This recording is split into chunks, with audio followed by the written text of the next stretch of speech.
The timer's not moving. Oh, there it is. I need to mute that.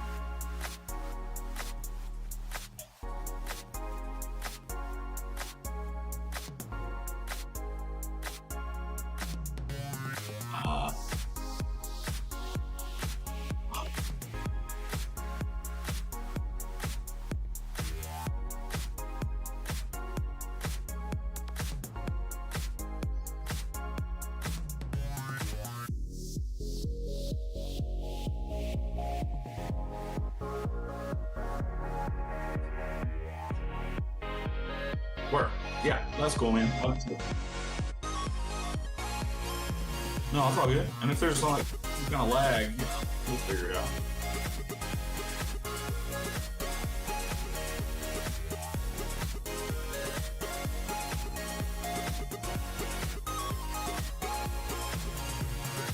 You slacker!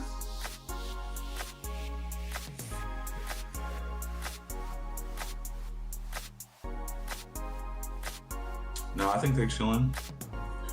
Pawns, progress? No, probably not.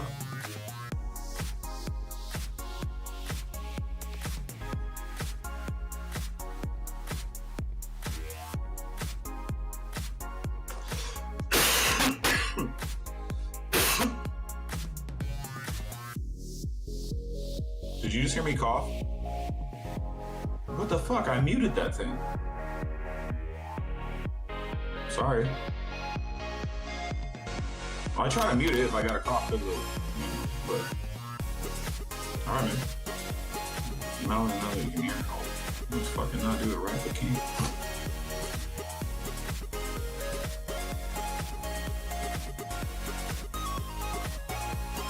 You will, grateful.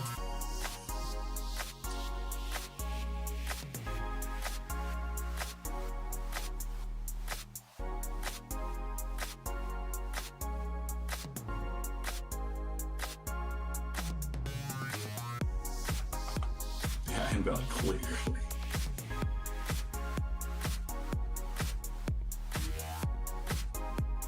No, you can use it for free. I just don't think you can use it for like a shit ton of hours for free.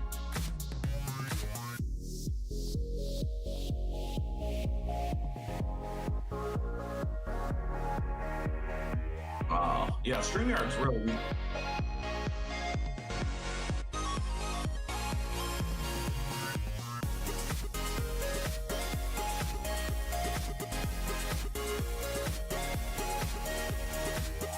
Oh yeah, that's weird.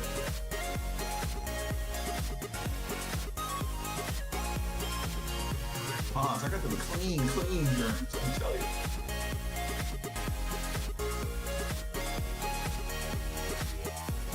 Loser, what up? What up? Yup.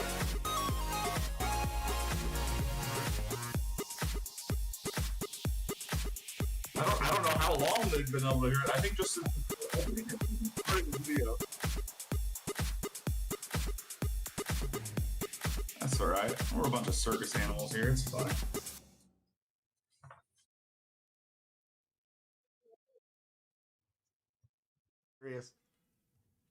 Oh, wait. That's not right. Oh, something's amiss. Oh, this is fine. We'll just be me. That's cool. Watching this drone shit reminds me of the opening of like Evil Dead. Yeah? Dude, I appreciate that. That Evil Dead stuff, I swear what do they do? They put it on a dolly or something and just roll the camera everywhere. Yeah, so everybody can hear, you guys can hear, you've all been able to hear, everything's good. I don't have my microphone in. I don't have any way of checking to see what it sounds like. But is there a lag in our audio? Or are we right on the audio? I don't know. It sounds like we're pretty right on. Like the video looks slightly lagged, but I think we're decent on the audio. Well, they can't see you. They're just staring at me being a dipshit. Hold on a second here. Well, this is officially how you're supposed to do this. Wow. Okay. Boom. What's the name of this channel? Check them out. Ladies and gentlemen, live KDK and the Donnie B in the house. Apparently it works. I can see him. You can see him. You can see me. You can see my table, but Donnie can't see a damn thing. Why is my camera shit? It looks pretty good for me on here. Oh, up there. It looks good for me, but that's fine. I don't give a shit. If it looks good for you, that's fine. It's like super laggy. Like I'm frozen on your screen on YouTube. Like it's like laggy as fuck. Oh, yeah, you are frozen. But you look great right here. Fuck it. If you can hear me all right, then like whatever. I probably need to turn that down a little bit. But my reactions and movements are gonna be way off probably. Watch me shake my head in like 4 seconds. When you hold still, your picture looks great. What is my settings? Oh, 720. Hold on, let me turn that up. Yeah, you look better. Mine was dropped to 720. I just bring it up to 1080. It looks pretty good. How is everyone doing on a crazy Thursday night? Welcome to the TKE. Well, that's how we're doing it today. If you start 11 minutes late, you switch from KDK to TKE. Cheers. What are you sipping on? I need to change. I should have a... I'm sipping on a Founders Centennial IPA. Oh, yeah, I've had one of those before. So does the sound good for everybody? Do I need to turn anybody up? Everyone out there looks fine to me. No lag, says grateful. Word. Well, we're here. I don't know how to organize, and me, we're just fly from the seat of my ass. But I've been talking to Donnie for a while. Wanted to get him on. We could chill, have some fun, talk about knives, take a question and answers. I'm sure he's been on other lives. You guys probably know all about this cat already. I don't have any of your knives to show off right now. The only one I had was Lanyard Man's, and I just had to send it on. But the Ripley is probably the coolest. It's the coolest, nicest knife that's come through here. No doubt about that. Now, Ernie takes me to the park, Lou. All right, I'm going to change this a little bit. Lag. I mean, I could show some shit off, but the lag is fucking, and quality is not going to be good. See, I don't know. Is that on your computer, your lag? Because on mine, you look good. I have it up on my studio, and then I have it up live. Yeah, I'm watching YouTube right now. You don't lag, but I'm lagging on the YouTube, which is really weird. Like everything I'm doing is like 15, 20 seconds ago. Well, and what I'm doing isn't 15, 20 seconds ago? Because our voices, we're talking to each other, so we should be in sync with each other, but 15 seconds in the past. Put your hand up. Right now. Well, yeah, because when you do okay, like, because you're looking at a screen that is, in fact, a lag. So you're not actually lagging in real life. Are you watching the stream? Mm-hmm. Oh, well, then I'll probably, yeah, okay, I got you. Does that make sense? Yeah, because he still can't add me this fucking thing. Sorry. What's the only thing I'm missing is trying to get... Look at these two. Brothers. Boom, boom, boom, boom. All right, there's VD. Oh, let me adjust you. I'm going to make you bigger here, too. Oh, shit, that's nice. Ernie just solved it for me. But move them, swap them so I can see the chat. Ernie just made me 2 small windows, so now I can see me live proper, and I don't feel weird. I apologize. No, man, it's all good. We're working it out. Yeah, that's perfect. Big Ern. So, Right. Because I've had that problem too when I'm trying to figure out things that are wrong, like sound or whatever, and then you have to wait 15 seconds for it to pop up. That whole lag thing really gets to be a mess. I think we're getting somewhere. We're gonna have a good time. Who's in the chat? Yeah. Let's take a look. Derek, Matt, what's up? Grateful Dong, of course. Clint Crosby, Marco, Mick Ranger. Dang, you guys look like brothers. Can't get to it. Those two? Wait, I gotta point that way. These two. Am I the crazy stepchild? Bless tech support. We got the blessed tech support. I do. I'm a badge carrying former Geek Squad employee. There you go. You didn't scroll outside of that scroll. Have you Oh, tried turning it off and then back on? What's up, the pawns? Neil. It's sad seeing people. For a little while. Yeah, I think this will be good. That's my bro. Sorry, y'all. Looks like Derek says you guys are on the 70-inch. 7. Big old TV. You look Oh. good, Dan Kenman. Yeah, quote. That's a quote. So Lou, what were we talking about at the beginning? Was it anything fun? Did you guys get some behind the scenes there right off the bat, or or the chaos of us trying to figure out what the hell's going on? I don't know. Here we are. Here we sit. Here we sit. And up he goes. So, what to do? What to talk about? Let's talk to Donnie for a while. I have a package from Fred, the great and almighty Fred, that we can unbox in a little bit. I actually have no idea what's in this one. Some of them I've known what they were, but some of them I don't. And that one, ooh, what was that? I just took my cover off my window. Did it have the logo on it though? Oh yeah, it's like a metal sign. Okay, it did. Yeah, I thought I saw the sign. Yeah, I like the logo. So let's try that. Let's start there. What's the story behind the logo? How did you come up with that? What's it all about? The logo is something I just used to doodle on things, and it's basically a neon sign in a arcade that came to life, and it kills Pac-Man. Pac-Man. Anybody know about that? Some of the older kids. Pac-Man's a bully, man. He is. He's a total bully. He's just eating all their stuff and then hunting them down. Yeah, man. So my little ghosty, he shoots lasers. He You don't shoots fuck red around. lasers. It's a cool Yeah, he don't logo. mess around. It's simple. It works. It's distinct. It's irrecognizable. My mic is clipping. Or Donnie's clipping. Do I need to I turn? have it on the right mic. I might need to turn him up a little bit. I have partial control over what he sounds like. Oh, I'm not on the right mic. No, it didn't like my mic that you like. Do I sound bad?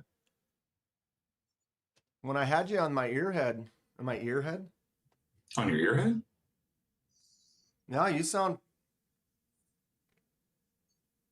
Mike's probably just being a jerk. A big old jerk. Yeah, audio sounds good to me. That sounds great. What up, Ty Justin? What's up, Justin? How's it going? Mo Patty, how you doing?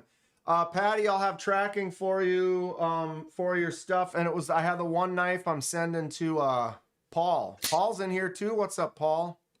Which one am I sending to Paul again? What's it called? That one that has all the milling on it. Justin, DM me, man. I gotta make an order. I need a blessed shirt. Yeah, Mike, you're if welcome. you're interested, this is the guy. You want one of these shirts? I had a couple of them. I had to get one. He gave me one for a giveaway. Marco won the giveaway for 10K. And he picked this shirt. I let people pick the shirts they wanted. Mo Patty. Anybody get any new knives recently? What's the new stuff on the the thing. Donnie, how often do you buy knives? You just too busy making them? Yeah, all my money goes to tools and stuff, man. I don't buy anything. So when's the last time you purchased a knife? Last time I purchased a knife, let me look here. Probably like 5 years ago, 6 years ago. And has anyone given you a knife recently? Oh, like, yeah. what's the most, I've gotten several knives over the last few years. I just haven't bought any. right? Well, gifts are cool too. What was the most recent one? Most recent would be the Strider here. Ooh, that's nice. Yeah. That is nice. It's the I don't know, not the smallest one, but like the medium sized one. Mhm. That would be maybe, I don't know which one it is. So do you carry that regularly, or do you usually carry one of your own knives, or what's your normal carry on a day? If I leave my house, I basically only ever have my knives because I got to be able to represent them if I'm out and about. Oh, absolutely. How many do you usually carry then? 1, 2, 3? 2 usually. Well, sometimes 3. I might carry a small two fixies and a fixed blade. 2 fixies and a fixed blade? Yeah. Yeah, somebody said. We're gonna fixed blade. My bad. Fuck. Yeah, I know. The Everburn, Paul. Yeah, we're sending Paul the Everburn. You remember seeing that one? I think so. It's that folder that's like fully skeletonized, and then like all the milling, it has all these little micro milling lines around the whole thing. It's Mo Patty's. Oh, right on. And Paul said, put it in my hands. And then Patty said, okay. And there we are. Nice. Marco, where is that? I got tracking for you, Marco. Your shirt is this. Marco's talking about his blessed shirt. It's on the way, bud. I forgot to send it with his knife. I screwed up. Out of all the giveaways for the 10K, I got everything right, except for I forgot to put Marco's shirt in his box. And I packed everything, shipped it, and I was like, dude, I got it. That was perfect. And then I realized I still had the shirt. I was like, oh, man. Oh, dang. Little Clip Point Drop Bear 2 in the mail today for Neil. Ooh, yes. Yes. Have you been working on this recently, or is this something that's been sitting around? No, so I made this for like a build-off competition, basically, like, I don't know, 4 years ago, which I rightfully should have won, but did not. And it looked a lot different. And then, like, it was fully finished and everything, but the guard was a little bit longer on one side or the other, and I hated it, so I just fucking broke it all off, and I haven't redone it. That thing looks cool. So do you have plans to do it, or are you just kind of keeping it like that, just sitting on it? I just haven't had time to play with it. It's like, it started out as 1/4 inch CPM 154, and it gets real thin towards the tip. Nice. Yeah, but full hardened tang, and then I threaded the end, and then I have a hardened CPM 154 pommel that goes on it. You know, maybe you need to get that done. I bet you Grateful will buy it. Oh, he's been on my ass already. What's up, Aries? Spear of Destiny. That's right. Right. You've got that one, that toothpick looking fixed blade that you showed those pictures of that you did a few years ago. It was like that long one. Was it kind of gold, or it was thin? It was a long. Not that long. It was, shorter.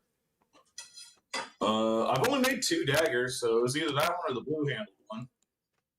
I don't know if it was a double-edged. Now I'm going to have to bring up your photo. I'll see if I can find a picture of it before I ruined it and send it to you here. So does anybody have any questions for Donnie? What's it up? What's going on? There, okay, it's right here. Hold on a sec. The Grateful Dawn. The Grateful. All right, so you're going to be a little delayed, but it should come up on the screen pretty soon. This one.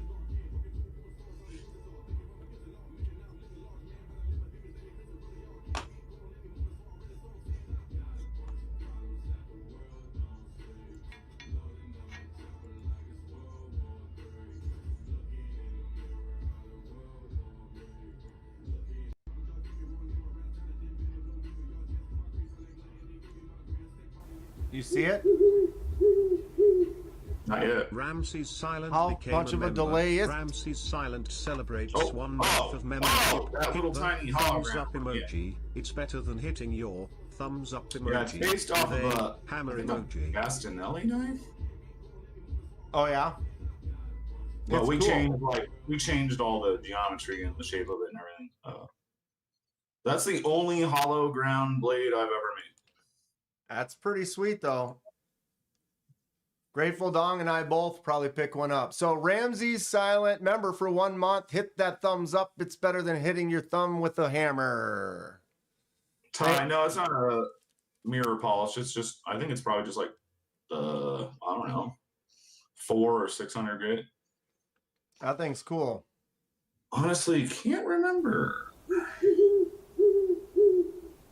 Fookedu Osler became a member. Fookedu Osler celebrates 17 months of membership. Celebration Fookedu time. Osla. That's hilarious. Boop Doozle, 17 months. Celebration time. 17 months. I can't even believe I've been able to have members for that long. But apparently I have.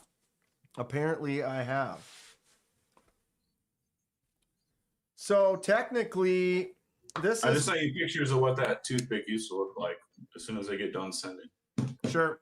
Technically, this is my most recent purchase. I bought this Sencut.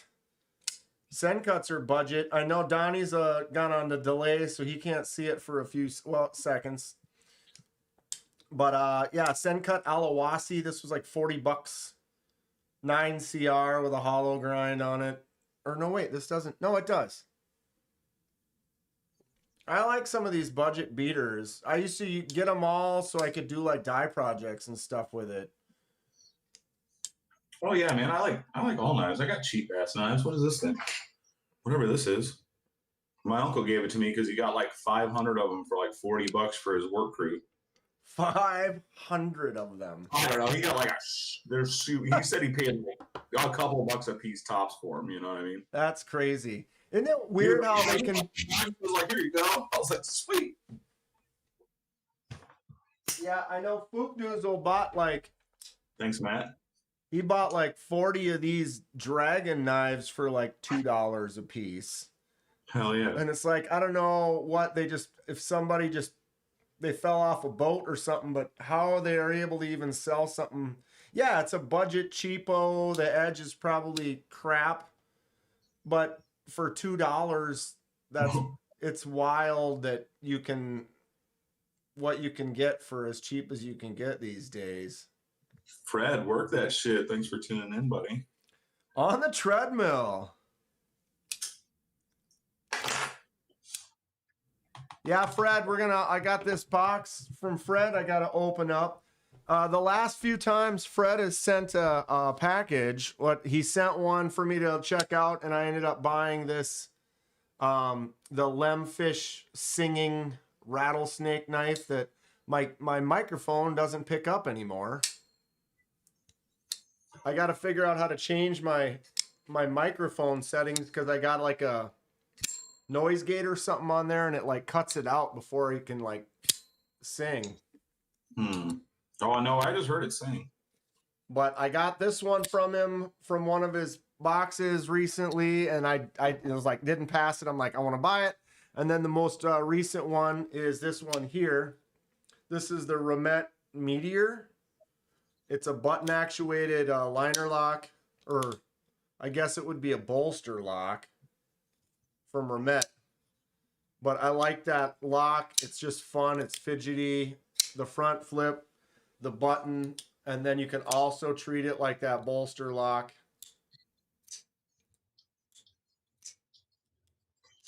Nice, nice.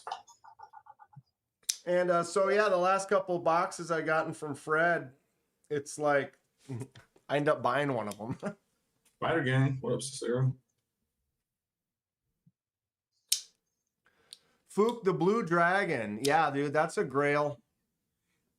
How many did you buy again, Fook? I think he said he got like at least like 20 or 30 of those for a couple bucks a piece, which is hilarious. Ooh, what's that one? My Cold Steel Recon one, Mmm. but I rebladed it. So with, you I make the rebladed blade? it with no thumb. There's no opening contraption on this knife. So this, how is do how you... little, this is how little I care about a knife being a fidget toy. So how do you open? I have to manually open this thing. No hole, no thumb stud, no nothing. So you made Just the a blade hole. for it? Yeah, just a laser thin flat ground tato. Wow, Out that of thing 80. is tough looking though. Yeah. That's pretty fun. How many reblades have you done? This is the only one. This is like the first year I was making knives. Really? Yeah. I hate this thing. It's so tough. There we go. Because I would almost say that sounds like something that would be fun once you kind of get into it and you're making stuff. Like maybe, I like this, but I want to put a different blade on it. You, with your skills, you can. Yeah, it was a good time, man. You know, like I pretty much hand filed the whole thing. This is before I had my grinder and all that stuff, so I filed the blade and all that. Yeah, that looks super cool. J1 Doobie, what's going on, bro? We got the one and only Donnie in the house with us today. We're talking knife stuff. Shit, I don't know. This is the unscripted real deal with the We hang out. at the D&D. Dan and Donnie here. Contrary to what you guys may believe, my name is not Ken. It's Dan. But Kenman is a common, yeah. I don't get mad. There's a lot of people that think my name's Ken, though. It's Kenman. That's funny. Dan Kenman. Which isn't even totally right either, but you know. Welcome to YouTube. We're all celebrities.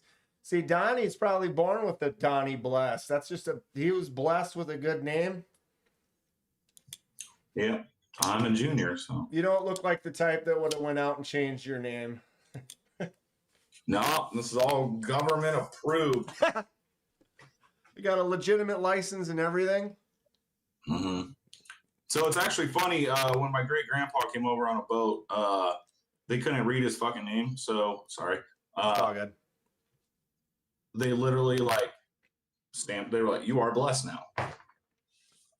And did they change it at all? I know that was something where they used to like it would have like they changed their spelling, or who was it? Someone had something they simplified it.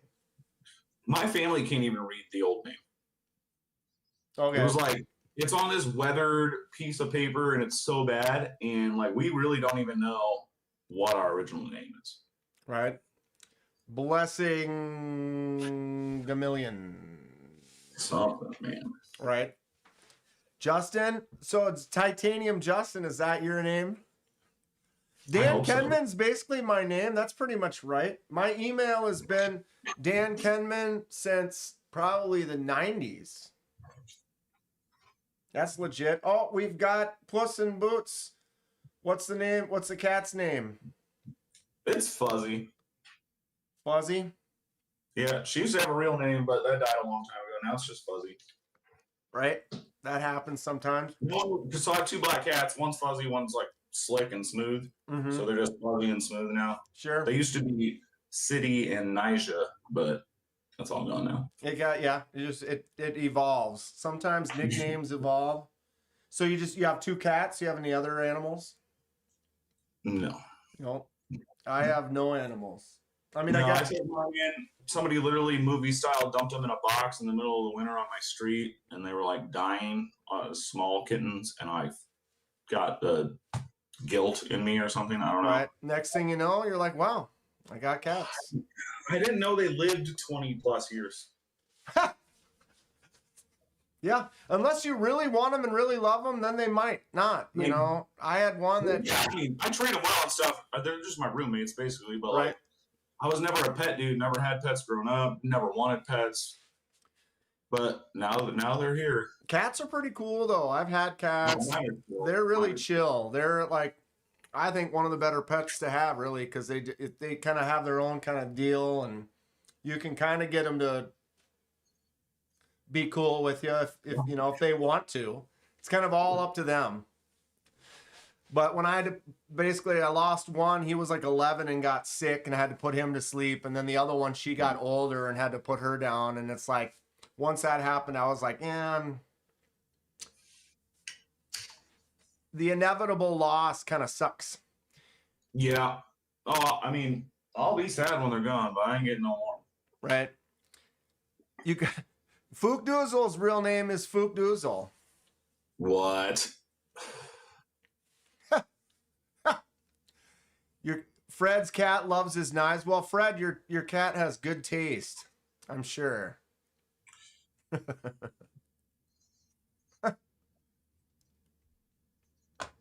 Lou, you can't tell everyone my name on there. They got to find it organically.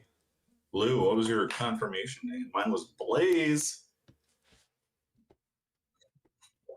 That was purposeful. Tit What else we Kenman. got? What else we got? We're getting off the rails already. It's fantastic. No. Back on the rails. I got knives to show. Back on the rails. Ooh, what's that? Little friction folder? This is one of the first folding knives I ever made. Awesome. And it's a friction. Like, Yep. there's a place in collections for friction folders. I think they're kind of cool. I got a couple people that have been kind of bugging me to make some. Well, as far as that goes, that's probably way easier to make than most other. You know, This is doesn't like require. noodles for me, bro. You just got your little handle, you got your blade, you've got a pivot, and that's it. This is a little Bastinelli I got a while back. It's pretty fun. I have a couple little friction folders. They're neat. Yeah. Do I ever carry them? No, not really. No, I mean, I don't carry this one either. I'm afraid to lose it because it's the only one left. I sold one, gave one to Ernie. And no, I sold two, gave one to Ernie, and I have this one. Sure. What's up, Brown Sugar? How's it going, Brown Sugar? Brown Sugar, good evening. How you doing? I got one of these. What is this? The old Sford peasant knife? That's the old classic friction folder. Or actually, I don't know how old these are. What friction folder is older, the Ford Peasant or the Higo no Kami's? I've got one somewhere. I thought, well, I don't know where the hell it is. I got too many knives in too many places for me to remember. You keystering knives there, bud? Well, you know, you got to be ready. You gotta be ready. That's right. At any moment, just like, got one, hold on. Oh. So this is at one of them Higo no Kami's, the old Japanese, not too expensive, but friction folder nonetheless. Boom, if I can even open it, boosh. I've got a lot of the classics, especially when they're not too expensive. It's easy to kind of pick one up for. Oh yeah. Oh yeah. For the channel. What are these, like paper? The steel is like blue paper steel or something they call it, or I don't know. Yeah. Yeah, it's like paper number 2 or some crap like that. They got like white paper, blue paper, and a couple, maybe one other one. So what steels you like working with the most on yours? Lately you've been using more Crewware or Yeah, Magnica, Crewware, S90V, CPM 154. I'll use ABL for things, but Not if they're thin, because it's a pain in the butt and it warps and it's terrible trash. But I'll use it for like pry bars and stuff like that. And or it's thicker terrible trash. Yeah. Terrible trash. What are the ones you hate? So you don't like ABL. What else do you think people use that you're not a fan of? It's actually kind of hard for me to say, man, because I really haven't used that many steels. I probably only use like 5 or 6 steels, probably. Mm-hmm. I kind of get into, I find stuff I like, and I just kind of personally use stuff to build knives that I like. So, Sure. I would basically only use MagnaCut forever because I like, or CPM 154 because I like both those steels. Which one? What do you I've prefer as far as like which one's your favorite to work with and which one's your favorite to have to like use as a finished? And are they the same or are they different? MagnaCut is definitely my favorite steel, probably that I have personally used in an extent. 150 CPM 154 was my favorite before that. I'm beginning to like other steels, but I just don't have as much pocket time with them because though I may heat treat and make stuff out of them, I don't really like have any of my own. So I don't have like long-term use of like. Right, so you're not carrying it as much. Long-term use of crew wear, So it's kind of all over the place. Or there's a couple that I have used in the past and never revisited, like my first Ripley ever, the original Proto. And what year? What do you know? What year you made that? I think like end of 22. Okay, so it's only been a couple of years so far. Yeah. And how's the action on that bad boy? Have you evolved a lot, or is it? Oh yeah. Oh yeah. But it still looks like that opened pretty nice. Oh yeah, as far as like the action is fine. It's other aspects that grew over time. My detent game, the way I do my lockup, it's a lot different. Like this one, it wiggles. It's got a little bit. Sure. Also, like the scales are actually different sizes. They're like it's not symmetrical at all. Like this is just a bucket of bolts. You know what I mean? Oh, okay, so you're just putting stuff together, just trying to get one built more than like a showpiece per se. This is the original baby. Almost like a prototype kind of. Yeah, no, totally. Yeah. That was the first ghost wedge ever. I like that part of it a lot. That's cool. I like the blade shape too. It's just a solid. Is that a full size? Is that the same size as the Ripley that you sent through me? Yeah. So then I have. This was the one I made before I made the official ones that I sold. This is my personal one that I carry. So this was like after this one. But yeah, they're the same. Okay. But you also make a small Ripley. How much smaller is the small? Where is the small? Or do you call it a small or do you call it a medium or? I call it a mini. And then there's the Newt, which is basically a chopped Ripley. The Newt is the same overall. It's just I cut an inch off the back and an inch off the blade and to shorten it that way. The mini is 15% smaller, like overall. Okay, but dimensionally it's the same. It's just shrunk down versus the Newt is actually chopped. It's more like the Newt's like a chopped top. Yes. I don't have a Newt. Oh, I have a frame. Let me run downstairs real quick. Sure. How are we doing, kids? Little wild here. I had issues getting it started up. I hadn't done this in a while. We actually had TKE on. God, it's probably been a year now. And couldn't figure out the audio. I got him on. I had that set up, but then I couldn't hear him. And I had to go in. It automatically found the mic and put it on there. But it put it in like monitor only. And so since it went into monitor, I couldn't hear his sound. So I had to go in and then change that to like audio out through the whatever.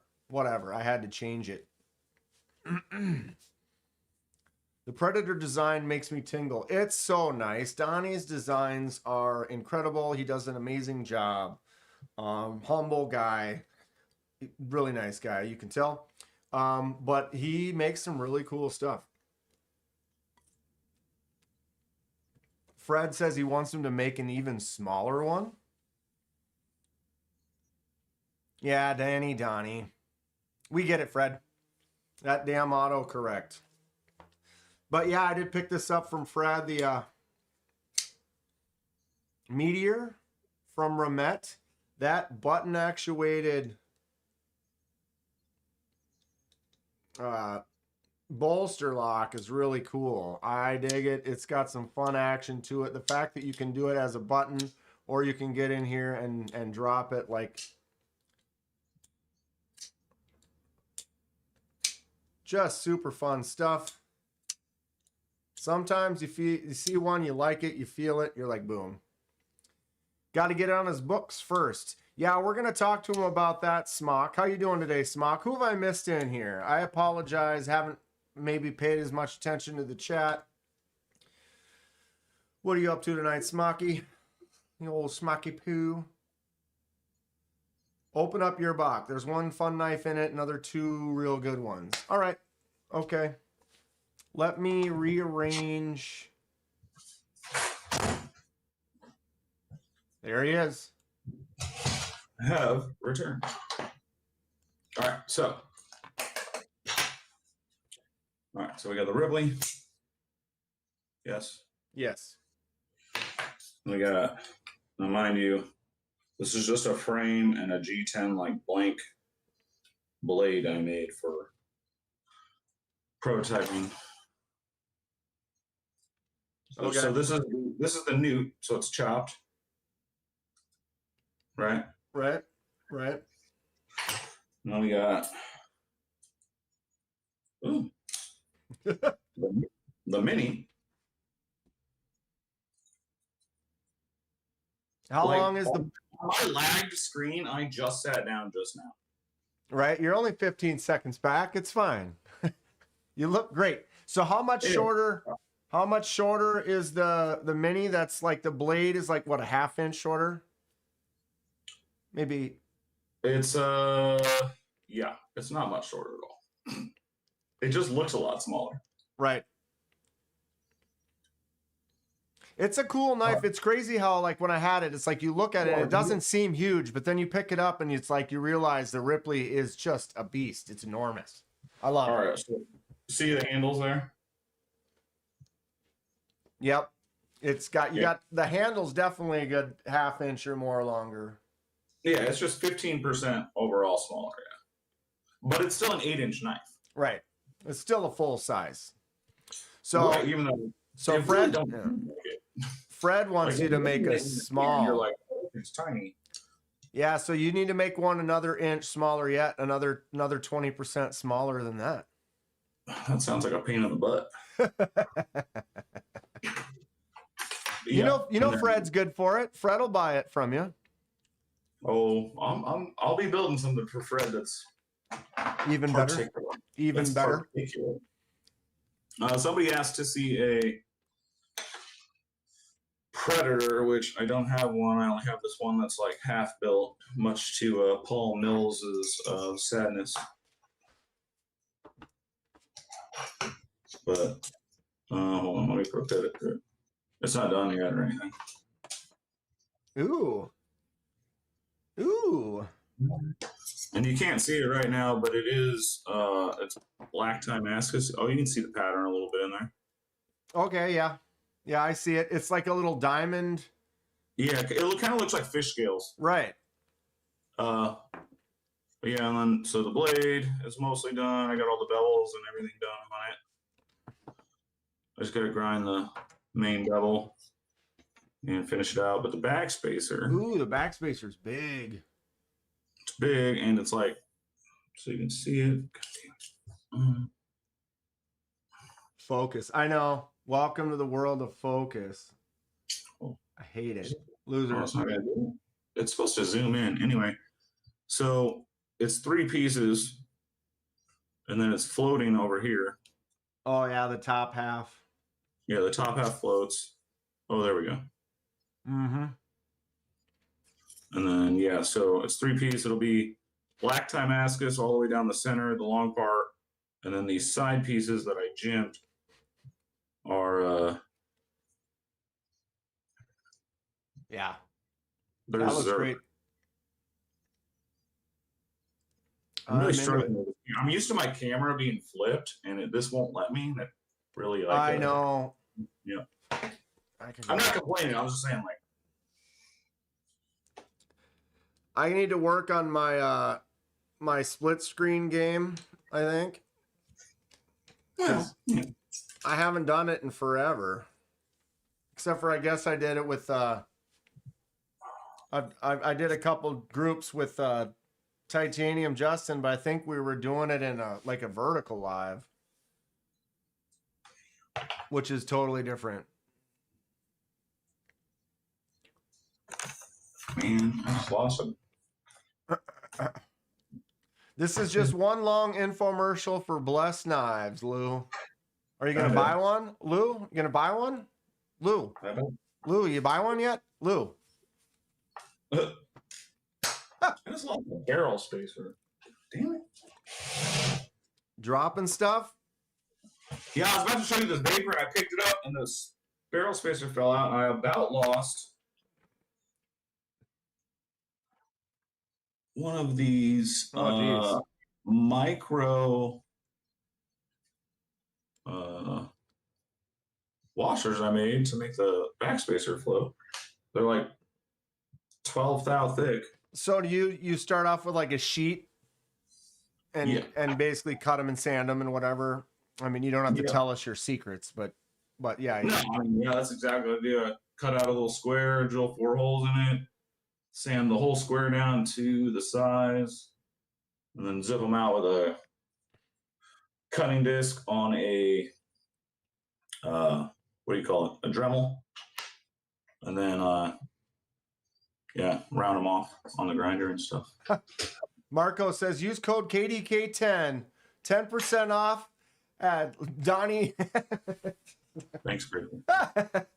No, you have to pay 10% extra. You got to pay 10% extra if you mention my name. Yeah, that's the homeboy hookup is 10% extra. Right? I mean, that's legit. That's as legit as it gets. Why wouldn't you want to invest a little more? Loser, how much on what? For one washer. I just want one. Just give me one washer. One washer. So, Smock wonders if he's still on the books. Going with that, let's talk about that a little bit. How does your who is Smock? Yeah, I don't know. He's got a little. He's got something next to his name. I don't know. I think he's moderately legit. I really did just lose a barrel spacer. I just shortened and made today like that. Now it's on the. You're gonna step on it at 2 a.m. Oh, I'll find it, but that's just annoying. Sorry. What? So yeah, the question is let's say I'm myself and I'm interested in ordering one of these knives. How does that work? If I'm interested in buying something from you, you just hit me up on Instagram or email, and I will add you to the increasingly long book list that goes to about next May. And so your books are booked until May. How so? That's awesome. It is awesome. I'm learning how to deal with it. So things will get quicker, but things are still slow right now. Right. But you're a person, you're making them on your own. You don't have a CNC machine. You're kind of doing it by hand. So that's only so many, how many, literally how many, in a month or so? Are you knocking out a couple a month or? Normally I could usually do about 3 to 4 a month. If I'm building just whatever I want, if I'm building for a show, I can knock 4 to 6 knives out in a month for sure. Mm-hmm. But building, consignment, one-off customs and doing multiples at a time takes much longer. Sure. Much longer. Sure. So probably like ideally with the full customs and stuff, probably take me about 2 weeks to build one. And then recently I have just dealt with some back ordered stuff that hasn't shipped, and it's just really messed up my time schedule lately. Mm-hmm.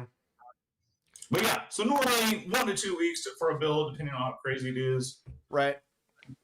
But they're looking like if I want to order one now, it's going to be May before you're right, which is great. I mean, that's like any good tattoo artist or any good, something in that type of a trade that, if they're like, oh yeah, I get you in tomorrow or whatever, like how, the guys that are booked months in advance, like that's a desired skill.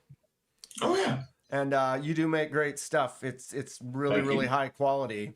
I could never stop talking good about it. I literally, when Lanyard Man sent me the one Ripley to check out, I probably opened it 1,000 times. I know you were like hoarding it. I love it. Well, I also had a bunch of knives from several people, which is really, I'm very lucky that people send me knives to review. But like when that came, it was right after I had like 25, 30 knives here to review that I had to get back to people. I was like, well, it's going to take me a couple of weeks before I can get to it. It's as you're only one person and you start doing stuff. I have my regular full-time job, and then I do this in my free time after that. So it's like time gets away from me quickly, Dude, so fast. All right. So Fred wants us to open up this box. So we should do it quick. See what the hell Fred sent us. Let me move to my table. What if anybody who's in? Okay, let's see. How many people in the chat right now are on Donnie's books? That's a good one. I bet you a couple of them, huh? So you got Fred, Grateful. Is he on there? Or I'm pretty sure he was talking about it. Loser, do you really have a Calvin Hobbes tramp stamp? That is awesome if you do. Dude, that would almost be like an unironically awesome tattoo. You know what I mean? Like, it was like, yeah, I got a tramp stamp. That would be the best tramp stamp you could possibly get. And it don't even matter what they're doing. It don't matter what scene they're doing. It don't matter. No, not at all. Not at all. Okay. What's up, Marceau? How you living, buddy? I'm going to move us around a little bit here. There we go. Give me a little space. All right. Any guesses on what the hell's in this box that's got tape on it? Dude, is this from Fred? It is. Hey, man. So Fred used some serious have you ever packed something with duct tape before?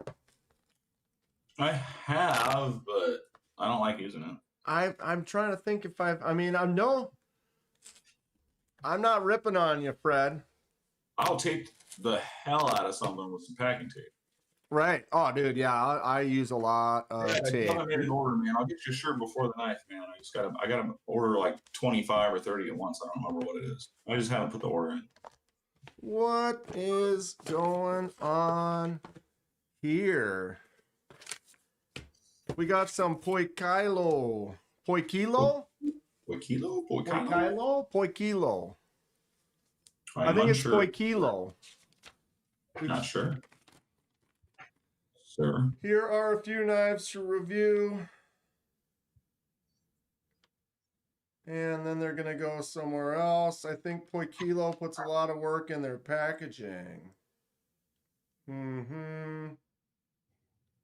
So, wait. 1, 2, 3, 4. There's only 3 on here. Uh-oh. Maybe there's a double stuff. Oh! I know. Because the Remet. The last one he sent me had the Remet in it. And this is the box since I bought the Remet from him. This is Baptism. I this- take no money up front. that's the box for the Remet. Right in. What was that? No money up front? Yeah, I don't take deposits or anything. Okay, so then but basically it's pay at so what you get a hold of them, say, hey, I'm about to start your knife. Get your Yep. money ready No. to go. Yeah, get your money ready, but like, yeah, I don't take money until the knife is fully done. Okay, so then you have a complete knife. It's like, all right, here it is. Picture, approval, payment, and I'll ship it. Yep. That keeps it. I feel like that keeps it kosher between everybody because no one's expecting anything or waiting on their money, and if things go awry either on their end or my end, and things take longer, then no one is losing anything other than some wait time. You know, you're not losing money. You didn't put any money down. Right. You know. Right. But it depends though at the same time. It's like it's depending on what it is. Like I paid for the Sparrow, the Strix, Mm-hmm. and those we were not gonna get those till like December. You know, I and don't like feel good about doing that. well, you know, that's fine. What the way you do it, it's cool because you have that knife. If they end up not buying it, you've got a quality knife that someone else would probably be more than happy to take. But I was just kind of putting at the point that like I wanted a Strix. They were going on pre-sale. It's like, well, the only option is you can pay for it now and get it in 6 months. And I was okay with that. You know what I mean? So I'm not saying like do that, but sometimes No. sometimes people will be like, bro, I want to make sure I'm on your list. I'll throw you a couple $100. Yeah, but I'll refuse it. Right.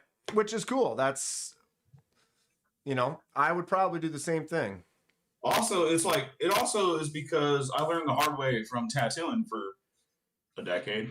If you take money up front, you know, you take full payment up front for something that you don't got to do for another 2 weeks to a month or whatever, dude, that money is gone. And then when that day comes, you feel like you're working for free. You Right. got paid 2 or Right. 3 You- years, months ago. Sure.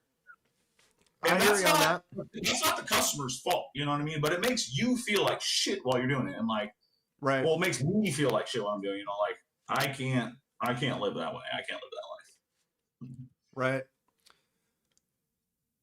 Bob Tism said, did you say email to get on the list? Yeah, if you don't have Instagram or Facebook, then yeah, just email me. It's just blessknives@gmail.com. So blessknives@gmail, or I can post the link for Instagram. I've got it right here. Smog, dude. That's what I'm saying, man. Like I'm not into that, man. I've heard of that happening too much. I haven't lost money waiting on a custom, but because I ended up getting my deposit back or whatever, but like things just, I don't know, things don't go well when you take money up front. Unless it's like, hey, I can get this done for you like next week. I'm like, oh, can I pay you now? I'm like, well, then sure, Right. yeah. Right.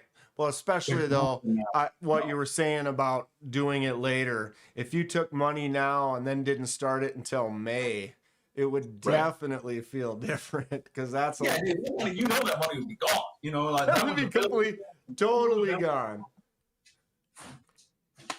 All right, here we go. We have some Fred knives right here. This is a Spark. Anyone know anything about this? Carry the Spark. Apologize, Donnie. You have to wait a few seconds to see this. Oh, okay. I'm gonna move these Poikilos up a little bit. The Spark. Okay, what is going on? This is okay. You might have seen this before, Donnie. I know you got to wait a second here. It's got the. I'm watching me get a beer right now. It's fucking weird. This is it's got this wheel on it. I don't know what that does. Is there a Oh, okay. Now it free spins. He's touching the box. Oh, he's opening the box. Sorry. So what is this? Is this just a fidget toy? Anybody know? Or Fred? That looks like a fidget toy. but you can spin it freely or you can click this That thing up. around my ears. Wow, that is odd. Okay, so there's your top flipper. Kevin Smith, what up? Wow, that's an actual legit like top flipper too. You can get right on there and well, now I can't. Boom. I'm not very good at top flippers. I've like broke both my hands, fingers, thumbs. So sometimes my hands don't work good. That's rough. Fred, what is up with this? It's a fidget spinner within the knife with two ways, the click and the free spin. So you got to click, spin, and then you can pop that and then zing. What a weird design. It looks cool. It's got kind of that steampunky kind of vibe to it. 1931 Leatherworks in the house. What's up, Terry? Terry, any word on when the when your knife's coming out? My brain just shut off. What's it called again?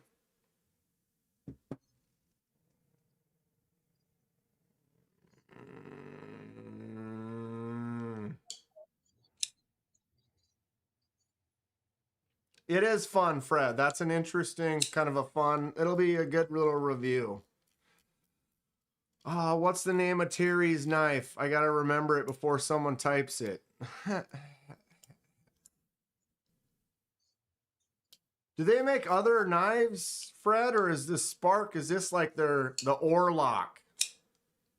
The Orlock. That's gonna be Terry's knife that's coming out. I got to mess around with it in Texas. It's been forever. Supposed to be this month, last I heard, he says. All right, so that is the Spark. We'll have a video on that pretty soon. We got a couple of Poikilos from Fred here we can open quick. Anybody else interested in getting the Orlock from 1931? It's going to be a concept knife. Or it is a concept. And my focus is shot. Come on. There you go. All right. Poikilo, I don't know. Oh, we've got thumb stud on one side only. I do not care for the one-sided thumb studs.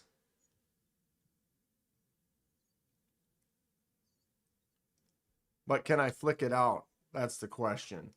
Ugh. So this is the Poikilo. It's either the Zame or the Zen. I don't know. Oh, this is the DLC. This must be the VK Zen.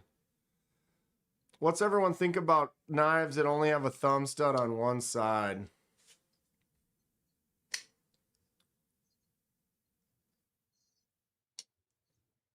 Could you can't even put a thumb stud on the other side on this one. That sucks. That sucks. It's a cool looking knife though, but it's so right-handed only. Especially with the frame lock, I can't flick it open with the left, so it's really thumb stud, thumb open, right hand only. Yeah, single stud, not great. It's kind of got a simple shape to it, but ugh.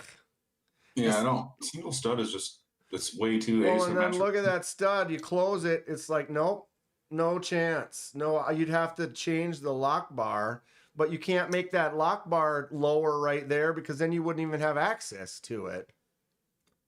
Yeah. Everything I've seen from Poikilo I thought was kind of cool. This one, it's a front flipper too? What? Really? No, it isn't. If someone can front flip that, there's no jimps right there.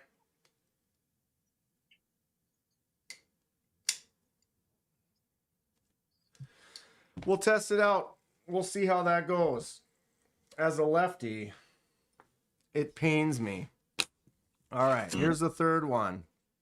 Wow. They do have some really nice packaging. Fred wanted me to mention it. The double stitching, the nice little embossed gecko face.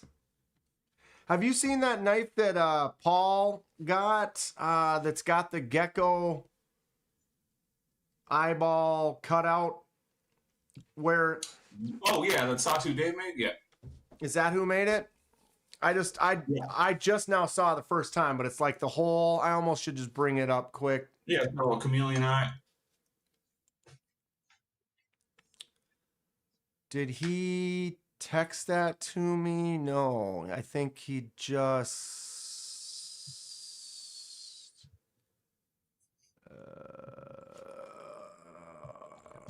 Paul. There it is.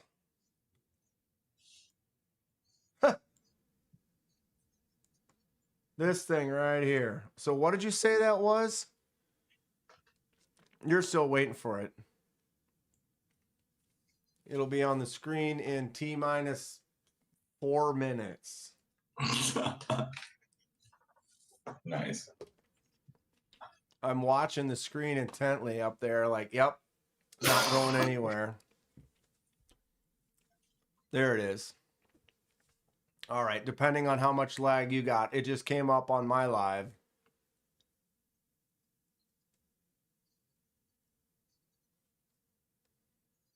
Ooh, yep, that's it. Yep. So who's the guy that does that? His name's Satu Dave, but he's now going by Barefoot Bruisers. Okay. It's kind of interesting. Just kind of drill the first hole, go in and over, and drill the second hole a little deeper. Yeah, I'm sure he uses like a flat-faced end mill. Right, and just bop, bop, bop. He's got a big, crazy Bridgeport. It's kind of cool. Yeah, Dave's been doing some reblades, and he was doing holograms for people for a while, and he's doing reblades and stuff, and now he's like getting into like making his own full-on folders and stuff. So that dude is not trying to make knives for the people by no means. He is still trying to figure out what he's doing. You know, he's kind of got like a friends and family thing going on right now. Kind of. I mean, he talks about it in his videos. I'm not saying nothing he hasn't said. But he's figuring out what he wants to do. You know. Sure. And I think he's going to be doing like pretty small time, random stuff of his own design, like not doing no commission stuff or right. You know, but he, you know, he's learning and he's just really getting into it, even though he's really skilled. So he's just figuring out what he's doing. I think, you know. Sure, it's pretty cool. That's fun. There's room for everybody to mess around. So this is the other knife you're showing. What was that?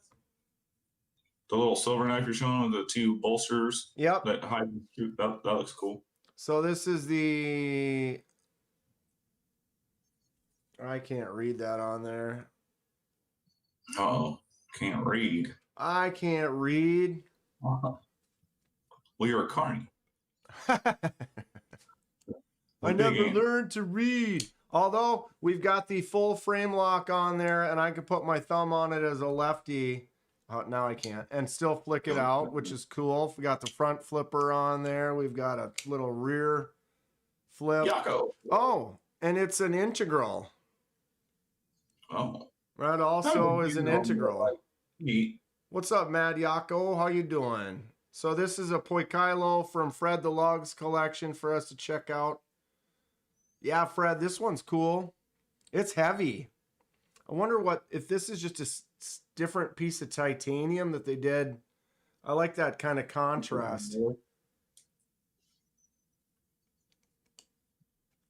Show us some magic, Carney. Dance, jump through the hoop. Dang. Jump through the hoop. Do a kickflip, do a kickflip. Do a kickflip.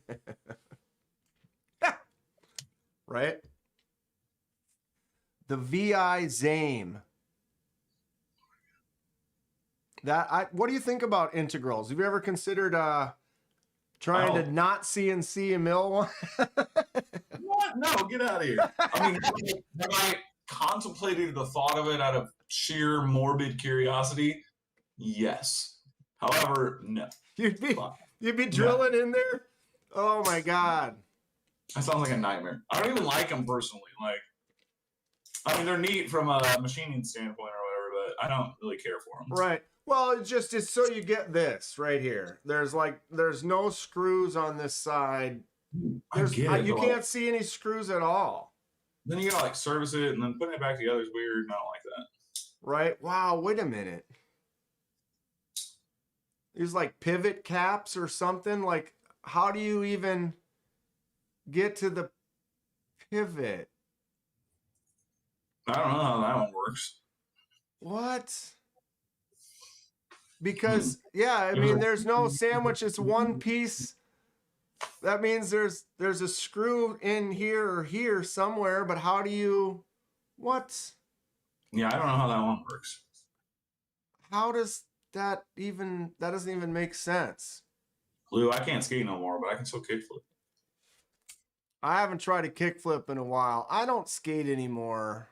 Well, I haven't skated in over a decade. I love skating, but last time I skated, I just ollied off of a curb. I didn't even fall. I just stepped off the board and basically rolled my ankle and could barely walk for like a week.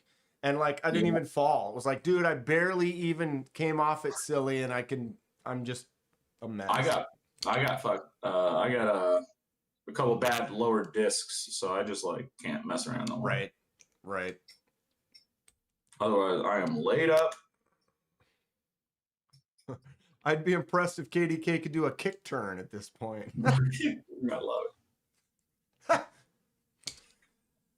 Kevin Smith and Knives, what's going on? I want Casey's Zephyr. You're tapped out. Kevin Smith's birthday was the other day, and he won a couple of tour knives from KC. Oh, That was a sick win. It was like what, $500, $600 almost dollars worth of tour knives. Oh dang! From that giveaway, because KC's had a relationship with Tour for a while, so it's because he was celebrating 10 years, they gave him a couple knives to give away. Oh, right on. And then Kevin had to go and win them. Have you tried blowing on it? Yeah, that might make it come off. This is crazy. Because now, when you really break this down and take a look, we've got this integral, and now I'm noticing there are no screws present anywhere. You can't see. Chime in and let you know. There are no screws on either side. Fred, you cheeky bastard. How does this work? I don't see a single screw. Or is that? Oh, there's one right there. Kevin Smith, I don't know how far down the line you are. Let me go grab the books. Grab the books. So, okay, I gotta turn this light on. I think I might take up skating. Baptism, right? And then you're just getting off the toilet and it's like, what happened to me? So is that, I can't see if that is like a T something. That must be like a T6 in there. But how do you get, oh, wow.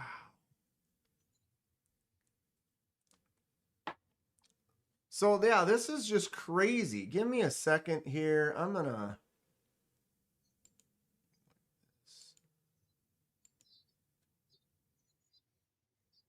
So this Poikilo has no visible screws other than that in that little hole right there. So how do you get to the pivot is a question. I mean, it's like, because these are on tight. Like, there's got to be a way, like you push it in and it pops out. Bum, bum.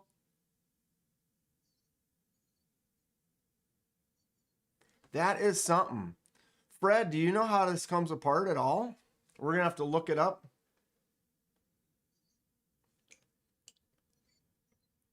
Kevin Smith and Knives said it was September back in February. As long as you can still wipe without having to do a 15-minute yoga warm-up, you're good. I broke my collarbone.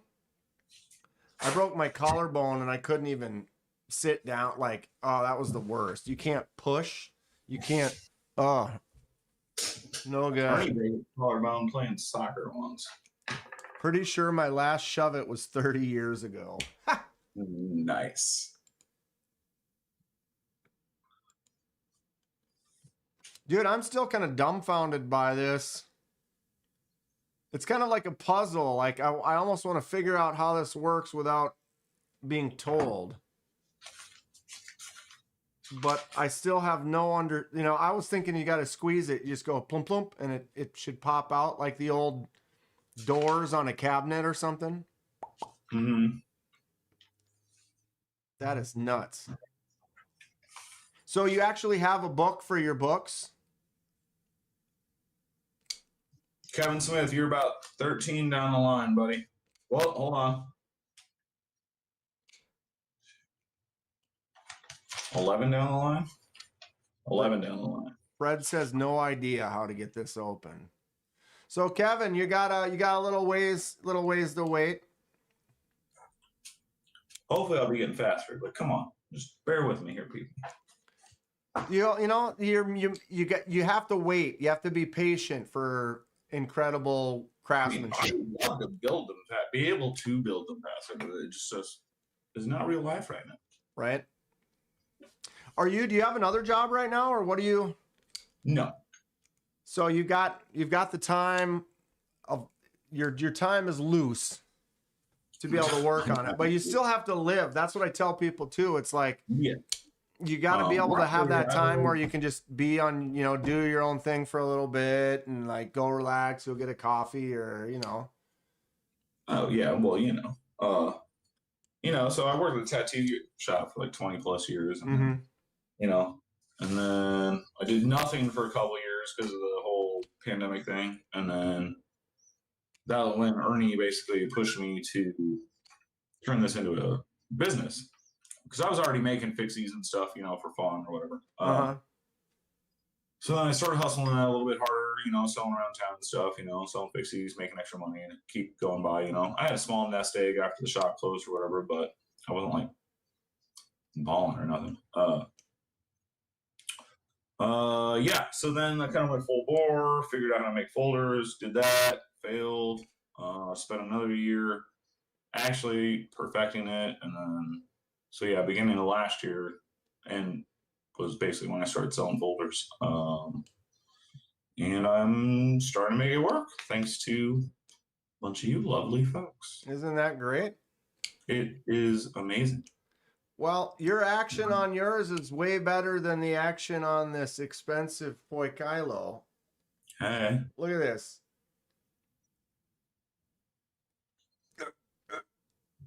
It's still not closed. Got it. No. So you got that.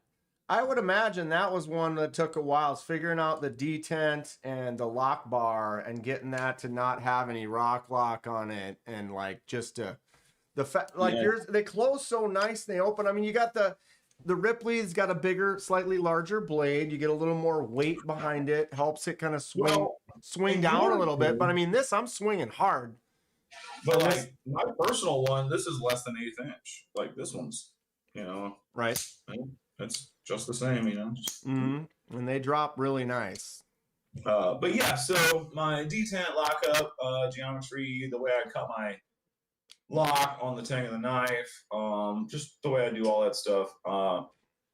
So I made folders, and I worked Blade Show 23, Blade West 23. Took 6 folders, didn't sell anything, which I'm really happy about in hindsight. But I mean, they all look cool, but basically they sucked.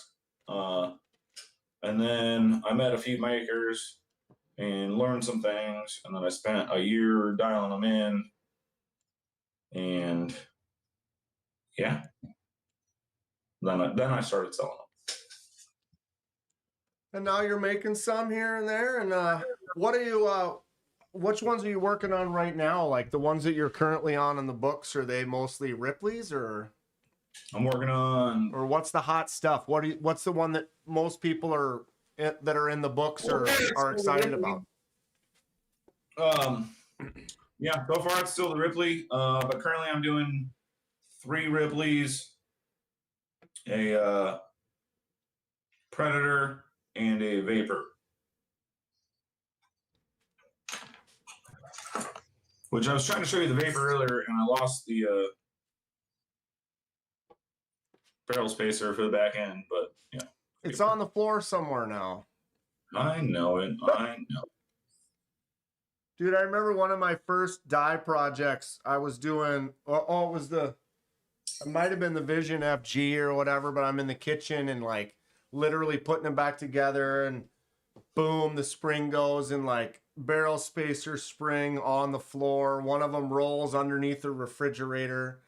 You know, you're like, worst case scenario. Like from that day on, I always put a towel down. So I was like, dude, I'm not letting anything roll underneath the fridge ever again. Like that's like the worst, especially if it's the tiny little piece that you need to put the knife back together. You don't want to lose that. Smock, you still here, buddy? Smock still in here? He made a post not more than a minute ago or whatever. Baptism, which one was number 6? I don't remember. What did it look like? I like Newt number 6. Yeah, I don't know. You know, Newt number 6.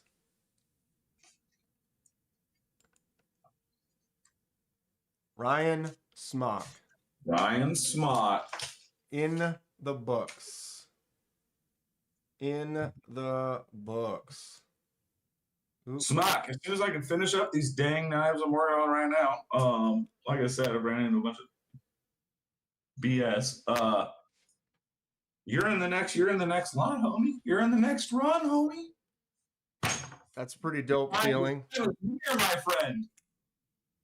So yeah, for those of you that are like thinking about it, like myself, it's like we might as well just get on the books soon because you're still gonna have to wait. You know, you don't need the money right now.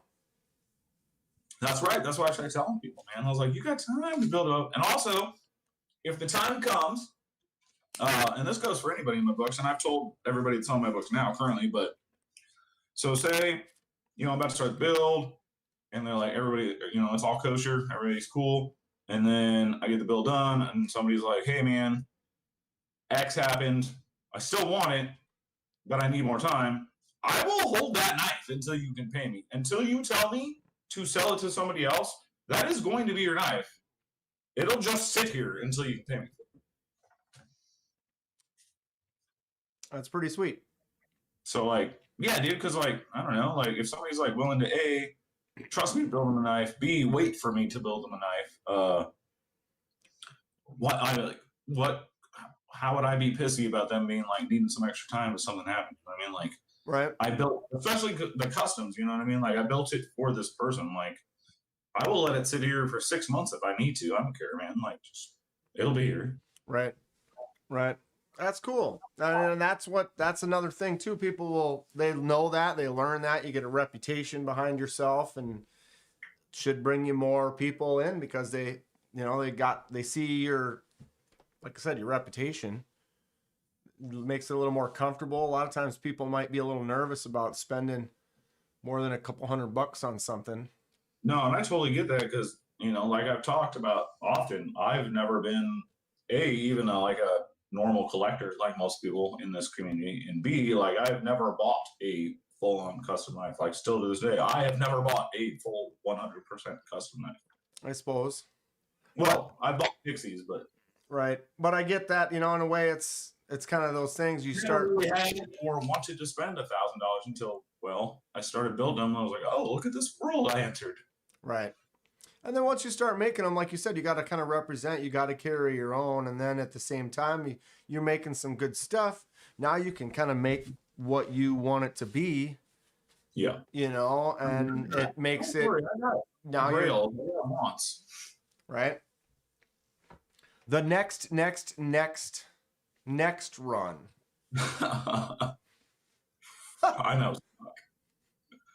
Grateful. I'd be down to do Bishop themed like Ripley, but not like a one-off random knife. Baptism, that's my kind of knife. all blacked out and beat up. right? Oh, and beat up for sure. I like that. The I way you will- knock down the edges and stuff on there, I like that a lot. Where it just has that just weathered, kind of worn Thanks. look. Like I'll work with fancier stuff, but I personally just don't care for it. Right. I'm not. What do you think about the shiny, the dudes that do like mirror polish and stuff on their blades? Only for like a literal art piece that you'll never touch. It's only going to be like, Right. I hate anything that I get fingerprints on. I just Mhm. can't stand it. I just Yeah, would man. rather have like a nice stone washed, acid etched, weathered kind of blade that you could just scratch up. And it's not that I don't want it to look scratched up or like beat up, but I just prefer that kind of aged, weathered look over like Yeah. a super shiny mirror that like I can't even breathe on. I feel you, man. I fully agree. Bobtism, you just saw it fucking, or sorry, B&A's chest buster, dude. That's probably my, I don't know. That's probably the gnarliest one I've built. I think. I'm crass, y'all. You got to forgive me. Do you have any new ideas on one that you're kind of designing now, or are you kind of mostly just working on? I mean, I have ideas for days, but right now I'm just hustling on my book spots, Just man. banging out what people are wanting? You know, I'm working on being able to get to the point where I can do some like drops of some stuff, like just random stuff I want to make. You know what I mean? Mhm. And then I do have like random ideas for upcoming builds that I don't want to talk about out loud. But for like next Blade show, I want to do a couple weird knife. Well, I've talked about this one in the past. I want to do a sand shark themed knife from Beetlejuice. I love it. I don't know how to do that. I know all the colorways, but I don't know. Right. I'll figure it out. But you got to come up with the inspiration behind it. Did you ever watch the second one? Was it? I just refuse to because I hold the other one in such a high regard that I can't. Mm-hmm. I almost feel the same way. I figured I was like, yeah, I'll probably watch it at some point, but there's never been anything that really pulled me to jump and watch it. But the first one, we're like the same kind of era. Like I remember that one fondly. You know what solidifies me really not wanting to watch it because are you familiar? I'm sure you are, but Coming to America. Oh yeah. So that is literally like my all-time favorite movie, probably. Just nostalgic. I Yep. think it's funny to this day. I will watch it right now and then I'll watch it tomorrow. Like it's fine. And the second one made me so sad. You know, there were moments. Yeah. Maybe there But, were like, moments, but again, that's we- probably nostalgia because we hold the first movie so high. Yeah. You know, I know, so I like there was a remember- couple moments, but have I watched it? I think I watched the second one twice. And I haven't really had a desire to watch it again, but I'm pretty sure I've watched the regular Coming to America several times since then. Dude. Nice. Yeah. I'm like a hard critic when it comes to movies. And yeah, so like that solidified that like I just don't want to see sequels to things that are so far gone that they've now made a sequel to that I held in a high regard. I just Money grabs. I just want to leave it alone. I'm not a fan. Most of the sequels or most of the remakes and stuff, it's kind of bugged me. It's like, did it need to be done? Not No. really. No. Is this velvet? It's lovely. Let's get clean up these pedals. That or like, oh man, Trading Places. Like, think of like, oh, it was a sequel to Trading Places. Get out of here. Right. That movie is too bold and too perfect to ever mess with. Right. The old that and Leader Hosen, yeah. can you help me with my hook sack? Yeah, all the old Eddie Murphy movies. What was the other one? Boomerang. January 22nd. Yeah, those old movies, those were great. I liked the old Eddie Murphy movies were fun. What was it though? Wasn't Mortimer, wasn't the guys from Mortimer, we're back. what was that? What was that teaser in? Was that in Coming to America or something? Yes. Yeah. Because he gives them like a. Oh, he gives them McDowell's- the money. Yeah. Yeah, I'm like, I swear I remember that. Yeah, they're definitely connected. Yeah. Good stuff. So good. So good. So you aren't really so you're only mostly doing book stuff. I would imagine though, Yes. every once in a while you'd be like, well, I gotta make another one for me, or I wanna I don't though. right? Time in the Don't. day. I do wangle some things in to make a little extra coin. Like I just made a pry bar, stuff that I can do while I already have, my grinder and everything set up a certain way that I can bust out. I'm working on a paring knife for Stevie right now. Have you ever busted out the hammer, or you mostly do like stock removal, or just 100% stock removal? 100% stock removal. I just, I'd like to probably, pound one out one day, just for the fun of it. But I know too much about it. I've watched people do it, and I've been around it, and that's a lot of sweaty work I ain't trying to do, man. Right. Even for no benefit other than an aesthetic look. right. Again, Or really cool. And if I could forge, then I'd be able to end up forging my own Damascus and stuff like that. And that would be neat. But I just don't really have the desire to do it. I almost feel like it's got to be something where you enjoy working, or you enjoy doing it. You know what I mean? Like someone I like getting out there and just pounding that steel. Or you know what I mean? Like I used to do more artistic type stuff, and I just enjoyed painting or whatever. And it just if you enjoy the act of getting out there and literally hammering it, all of a sudden it's not as much work anymore because you're having fun doing it. But yeah, totally. I would really love to get into some stock removal at some point. I just need to, just need to do it, I suppose, right? What would be the first?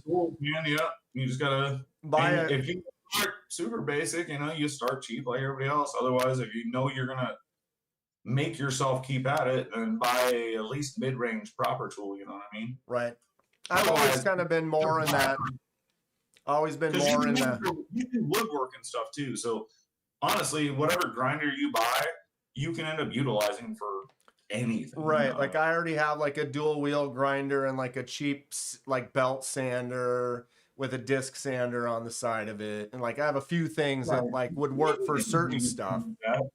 I got a nice drill press with a table on it that you can move and adjust. That would probably come in handy, but definitely would probably need to get one of those a 72-inch or one of those long belt grinders.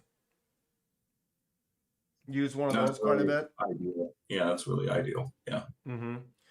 And then do you do stuff with do you mostly freehand everything, or do you get I don't know what they're called, but the little sleds where you kind of put the blade on there and you can kind of jig? No, I do all freehand. Totally freestyle this guy. I have never used a jig. They have their benefits, especially after, in my opinion, after one has learned to freehand grind. They definitely have their benefits for repeatability. If you want to make 10 of as close as you can, the same knife by hand, having a jig is going to help you achieve a more identical grind for those knives than freehand. So, they definitely have their benefits, there's pros and cons, all of that, but I'm glad I learned to freehand and not learned on a jig, because I feel it makes me much, much more versatile, and I can try things out a lot easier because I'm not afraid to just step up to the grinder and just gnarl it up, rather than trying to figure out how to rig it up in this contraption. You know what I mean? You almost spend just as much time. Yeah, no hate on using a jig on my end, but I'm saying I feel it does limit you artistically. Sure, and you're spending more time mathematically calculating and getting it placed and then doing it, rather than just getting in there and be and away we go. Yeah. Which is almost kind of like tattooing. I could see the tattooing is kind of one of those things where you're gonna have to practice that it becomes like Yeah. a skill where you're with your hand. Like there's some stuff I do laser marking. We get a lot of stuff where it's a screw, and that screw, you get 500 of these screws and you just drop them into this fixture and just set it in the machine and let it rip. But we get these like tools where the tool, they're not all exactly like instruments for like surgeries and stuff. And Sure. so like they're like a pliers that's shaped like this, and you can have 20 of them, but one of them has a little bit more of a bend and another one's a little bit straighter and another one kind of cocks this way or whatever. So you can't put them into a fixture. You actually have to put it down on the table, look at the pilot, eyeball it, and kind of freestyle hit it. And if you give it to someone who's never done that before and be like, all right, line it up and try to mark it so it's straight, and it's going to be nerve-wracking and stressful, and it's going to be off-centered. But I've used that machine for those for a couple of years now, and so now I can go in and put something down and eyeball it, and just like doing a tattoo that you've done these a bunch. Now you get relaxed with it. Like, yeah. So like, isn't it weird how like you're not relaxed with it? You're not relaxed with it. You're not relaxed with it. And then one day you just realize that you just do it like naturally, and you're like, when did this happen? Yeah. And that day is when it becomes cool, because then all of a sudden, like nobody liked doing those jobs. And now I love doing them because I no longer have that stress part of it. Now I can just go in and be like, bop, boom. And to me, the day goes by. I enjoy doing that more than like putting something in and just sitting there and putting something in and just sitting there, like you feel like a little more proud of like the 20 on the table when you're done, because like you're the one who like, oh, well, that one's a little off centered. And someone's like, oh, it looks pretty good to me. And you're like, it's about a thou. It's about a thou off. Yep. They're like, I can't see that. But you get used to it, and then it becomes kind of a more of a thing. So I can see how grinding. I mean, like, even mine, I was like, dude, if I couldn't get over that aspect of it, I would never get a knife out of my house. You know what I mean? Like, it will never be perfect. Oh yeah. But we try. Yeah. Well, it's that artistic thing. Like I've done paintings where like I did a painting for my dad and I tried to give it to him for Christmas and I wasn't happy with it. So I gave it to him, but I said, hey, here it is, but I'm taking it back because I'm going to do more work on it. But then you realize that I could just keep doing work on it forever. And there's some point where you just have to be. Especially paintings. All right, I'm good. Oh, dude, because you can always just. Until you do whatever that end clear, like you can play with that for years. Right? Especially if it's like oil. If you work with oils, they don't dry. So you can go in with a brush that has nothing on it and just start moving stuff around like 2 weeks later. And it's like. Right. Ridiculous. I don't personally, that is crazy. My brain don't work that way, but I got a couple friends that do, and like I have to tell them, I'm like, you're done. Just leave it alone. You're done. It looks good. You're like, oh, but I could. No, just send it. Just stop. Dong, I don't tattoo anymore. I haven't in like 4 or 5 years, but I want to a little bit. I can see how that would be something that you'd want to. Every once in a while, you'd be like, oh. I don't miss it as a job, but I kind of like, I just heard something fall. I think it was that thing. And the pin. I want to eventually do some tattooing. Have a good night, Book. Later. Good night. I haven't got around to it. I got a couple homies that have some unfinished work. And I don't hate them, and I want to finish them, so I will at some point. Right. But, man, time goes by. That's the one thing I've noticed in life lately. Like, I mean, you get older and time goes quicker. It's a shorter amount of your percentage of life. But what happened this summer? This summer went so fast. I don't understand. I was like, oh, it's hot out. Now I'm like, hey, it's cool. No other summer ever has been... Like I had more things going on, more trips and stuff like that or whatever. So like when like all of August, every weekend you've got something going on, the time just went by. And then when I'm doing more lives and more stuff, time whips by. What do we got here? This is the first full knife I ever made. Ooh, number 1. Wow. Let me get you full screen here. Boom, there it is. So, how many years ago? A few years ago? 6. Looks like it's got a chip in there. Yeah. So I was cutting some weeds on my like I got one of those wood like tie walls, Okay. and I hit one of the big nails or bolts that are in it. No. But yeah, so it used to be a file. I don't know. Is this thing gonna work today? It's not letting you do it. Why not? It always on all my other lives, like I'd like light a cigarette and it would zoom in on my face. But Oh, now just it because never- you go. Anyway, it used to be oh, there it goes. Oh, it was a big file.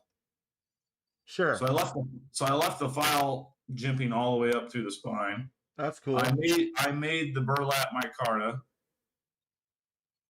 Wait, you made the micarta? Yeah, out of coffee bags from my coffee shop friends. Wait a minute. Okay. Don't get me going on a project now. Okay, you made this you made this micarta out of coffee bags? Yeah. Oh, like what do? You pour like a resin over it or something, or Yep. so what do you like? Yeah, I get high grade basically marine epoxy. It's called what is it called? I'll remember that in a minute. West Systems. That's what it's called. But yeah, I made a press out of 1-inch thick titanium plates. They were quench plates for heat treating, but I drilled 6 holes in it, put 3/4-inch bolts in them, and so then I'd make my layered slabs of my material soaked in the stuff, and I'd wrap it in like parchment paper, and then I'd put it in that press, and then I would use my impact gun and zip down all the bolts and squeeze out as much air as I could. But I've never done it. There's like some voids in it. You can't see it on the camera, but Wow. So I've never really gotten it like void free. Really, you need like a vacuum setup for that. But yeah, I've made a couple things with That's fun. my own micarta. But yeah, a vacuum sealer would be, or not a vacuum sealer, The a chamber, vacuum yeah. a vacuum chamber. Yeah. Yeah, I've done a few things. Like I used to make stuff. I have a wood lathe, and so I used to make like some bowls and pots and shit like that. And there's been a few acrylic things I wanted to do, which I made some acrylic stuff, but I never had a vacuum pot. And Right. so you get like little bubbles and voids and stuff because you're not doing that. I did learn a few tricks where you pour it from a high distance. Like if you're making a mold, you start pouring it from like an inch away, and then you back up to like 3 or 4 feet away. So you're making this tiny little drip, and then it kind of gets rid of a lot of the bubbles in the resin. That makes sense. But yeah, getting a vacuum wow. chamber would be the way to go if I wanted to get into more resin stuff. I could totally see making micarta though. That sounds, I don't know why that sounds. That's a fun little. This was one of my first ones too. This was an old file that I annealed and then re-quenched. You can see it's like a Hamon quench line there. Yeah. So how does that process work then? What do you heat it up really hot and then, or? Yeah, I mean, when I made this one, yeah, I had no idea what I was doing. I had my oven, so the first knife making tool I ever bought was my heat treat kiln. And that was when I was doing these, so I didn't really know what I was doing. I was playing around with random temps I found on the internet and stuff. So this one did harden on the edge or whatever, but I was also using canola oil, and it doesn't allow for a deeper quench. It doesn't make the steel cool enough and towards the center fast enough. Okay. Which is why they make fancy quenchants. But yeah, so I was playing around with all that stuff when I started, but I will probably never deal with a quenched steel ever again because that's annoying. Oh, you mean like a I mean like a liquid quench steel, like using oil or quenchant or whatever. All the steels I use are air hardening, so all you do is put them between like thick aluminum plates, and the aluminum plates draw the heat out rather than like a liquid. Oh. Okay. See, I'm not very versed in how this works. Oh, hi, Kathleen Smith in the house. What's up, Kathleen? So you're air hardening it instead of quenching it. So you're still. I apologize. I'm novice with this, but so you're heating it up. You put it in the kiln, you heat it up to your austenizing temperature, which is the peak temperature you want for the desired hardness after you do said following steps. And then when you pull it out, for like almost all carbon steels, you would put it into an oil or a quenchant like Parks 50 or something else. Okay. And that's what cools it down really fast. With most stainless steels and there are some air hardening, like high carbon steels, but mostly stainless steels that are air hardening. You can just actually just leave it hanging in the air, and it will be fine.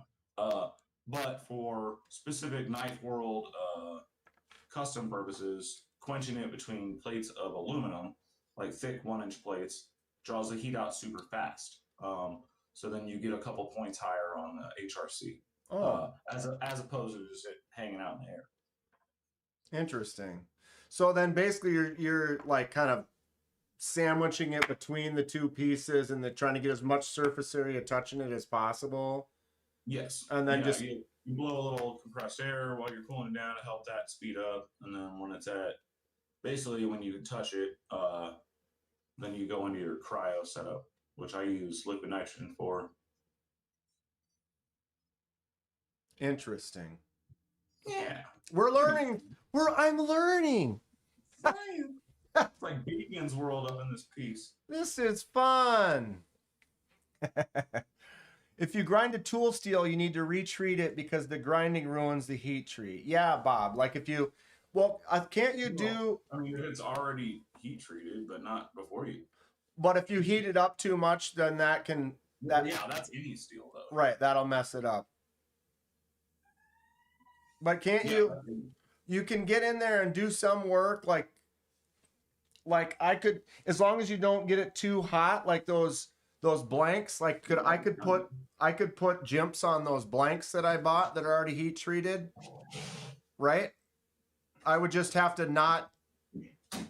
Yeah, Justin's asking the same thing. So if you grind some jimps into something that's already heat treated, can you do that if you go slow and don't get it too hot? Yeah, especially because you're working towards the spine. The likelihood of you heating up the edge of the blade or anywhere near the edge of the blade is super unlikely.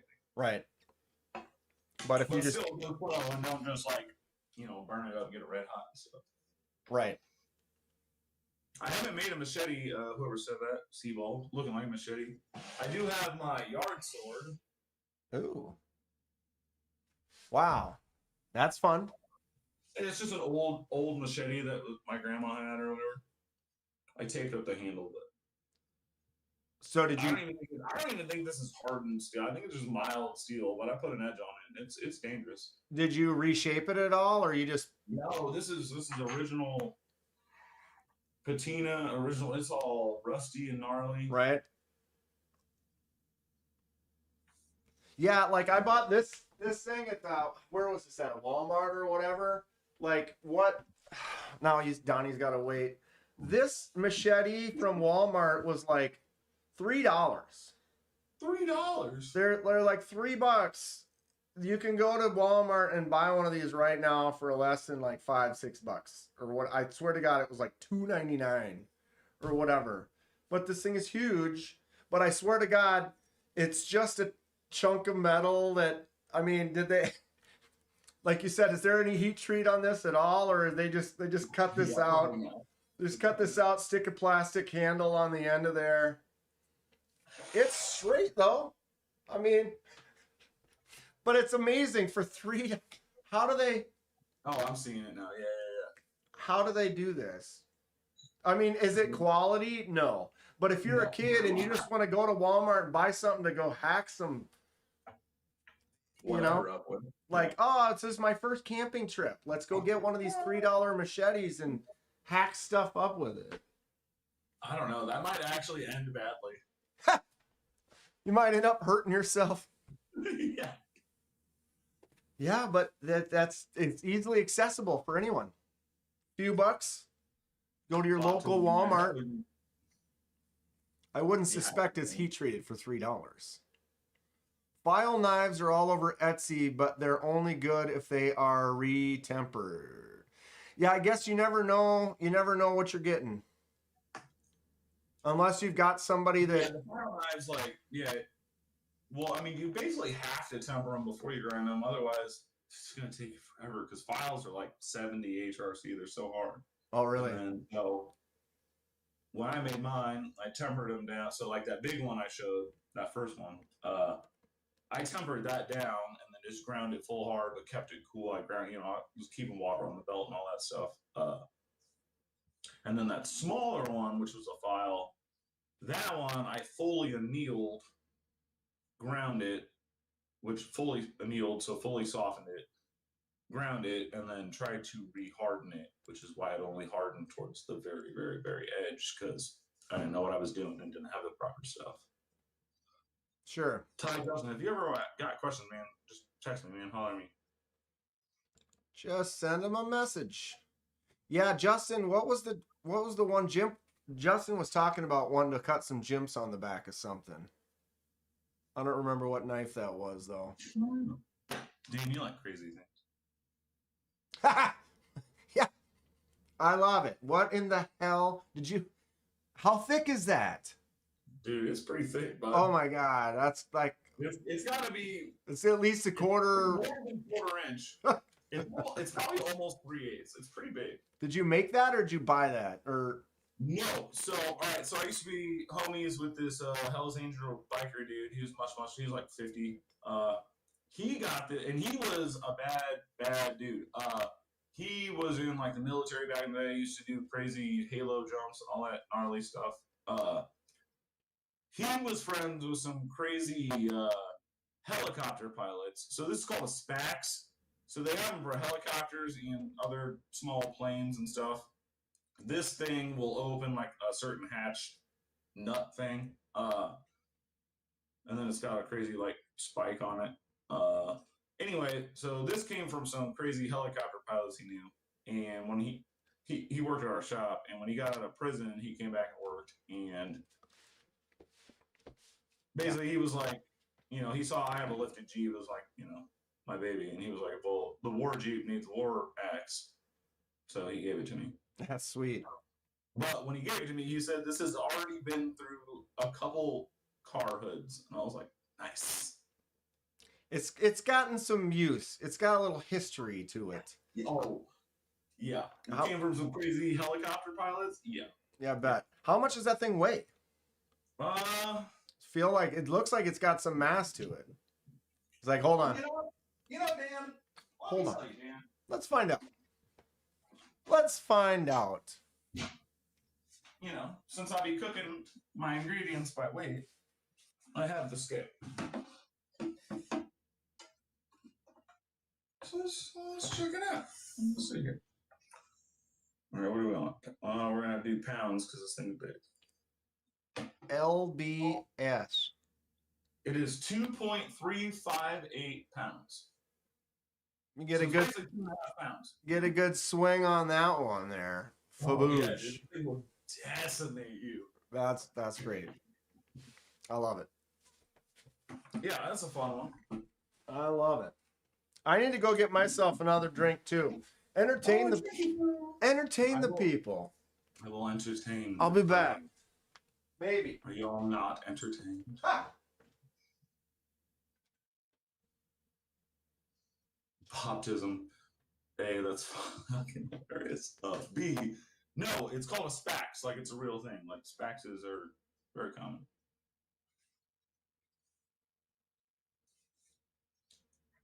That movie's awesome. I told you I'd shoot that thing by me. Yeah, definitely a skull splitter. That thing is super gnarly. Love it. Thanks for hanging out, y'all. Oh, Airwolf. The video game? Dude, it's like the hardest video game ever made next to Marble Madness. They're like equally impossible to fucking beat. I keep saying the F word, and I told him I wouldn't. Sorry, guys.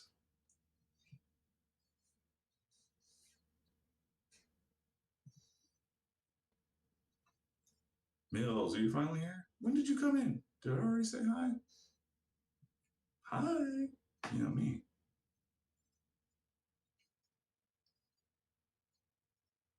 No, I don't play.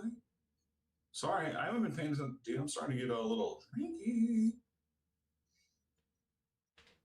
What's going on in there? Nothing. I didn't do it. Baptism did it. Maybe it was Paul Mills.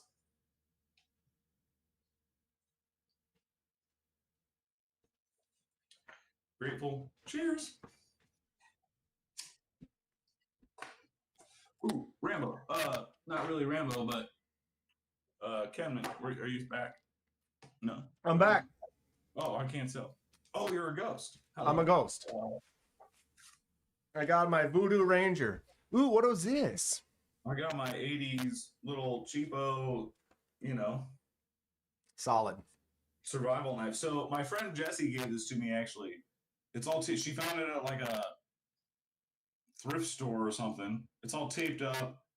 Super ghetto. It came with a sweet custom stapled duct tape sheath. Yeah. Oh, the history behind this. Dude, yeah, this came just like this from whatever thrift store she found it in.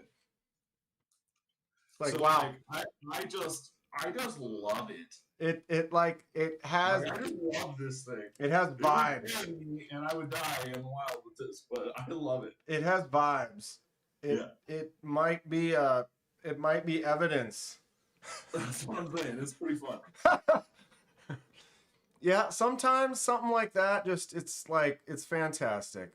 Yeah, man. Like, again, I might make $1,000 custom knives, but I like all knives. Right.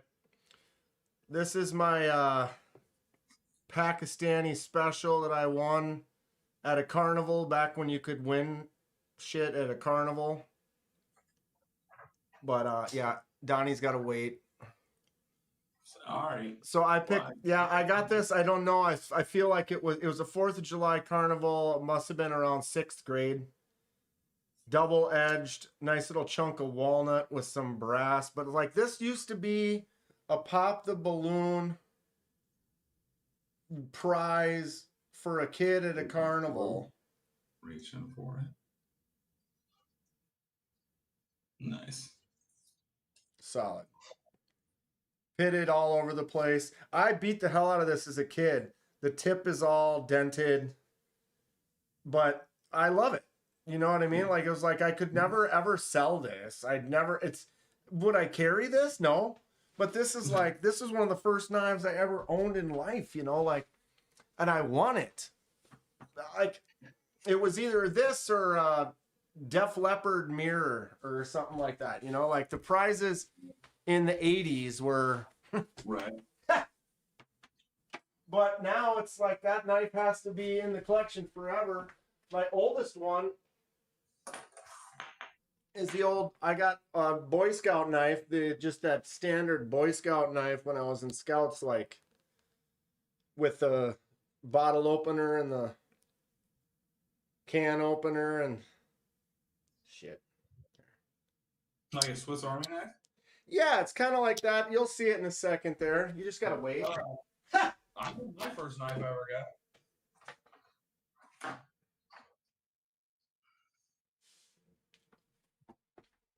That's your first one? Yeah, my Ooh, uncle gave it. like an eagle head. He used to have little plastic ruby eyes, but That's fun. yeah, my uncle gave it to me when I was like 5. Oh, wow. Look at the hook on that handle. That's great. Yeah. That is great. What does Yeah, it say little- on there? Prescott, or what's the company? 200 stainless steel Taiwan. Whatever. It just says 200 up there, and then it's got like a number. Okay. Yeah, whatever. But yeah, this was my first knife as a kid. Yeah. That's great. That handle curves so much. Dude, it's crazy. Yeah, it's like a little gun. Yeah. I have, what is the one I have? The Rosecraft that's got a curve on the handle. Now we play the waiting game. 30 seconds in. But yeah, I don't have too many. I'm trying to think of any knives that I have that have a curve like that. This one's as close as I got, which is a nice curve. My own one. Rosecraft makes some fun slip joints. Have you ever tried making any slip joints? I haven't. I know too much about it, and that sounds like a real pain in the butt.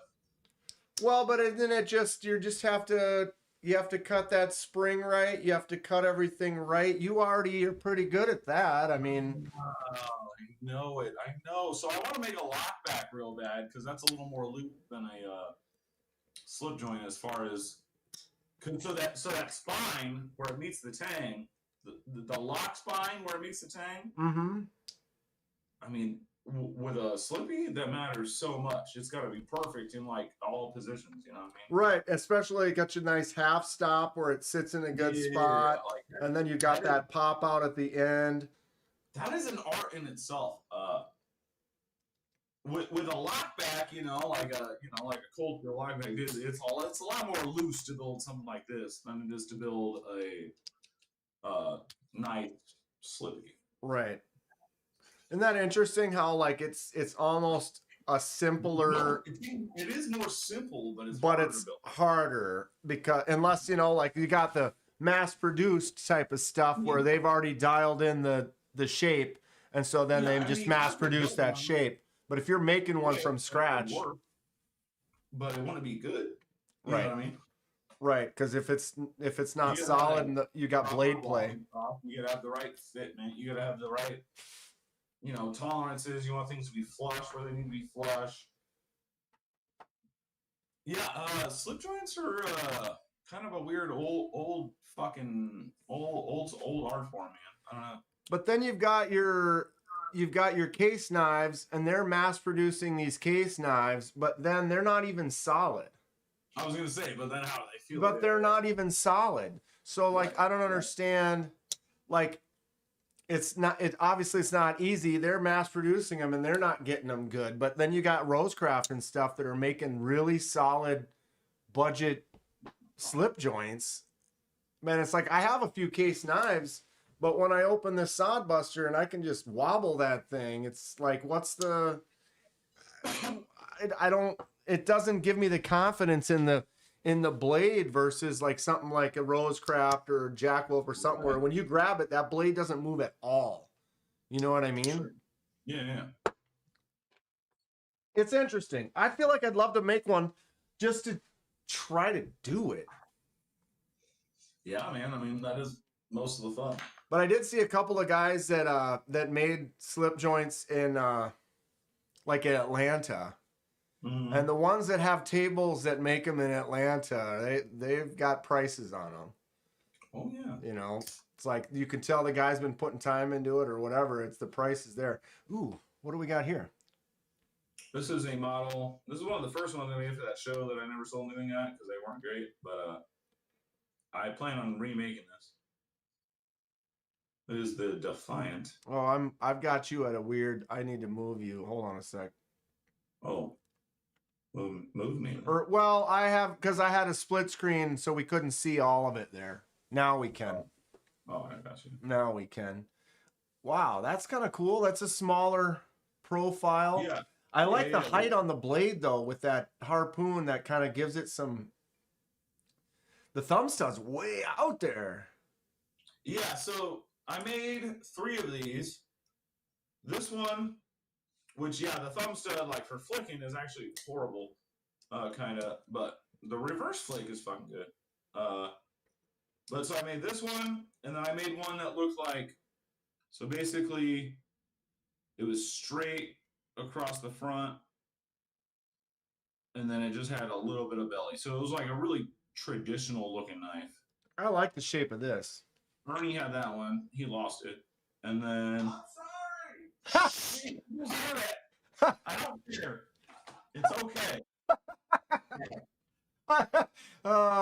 He's right there. And then this was the third one of those.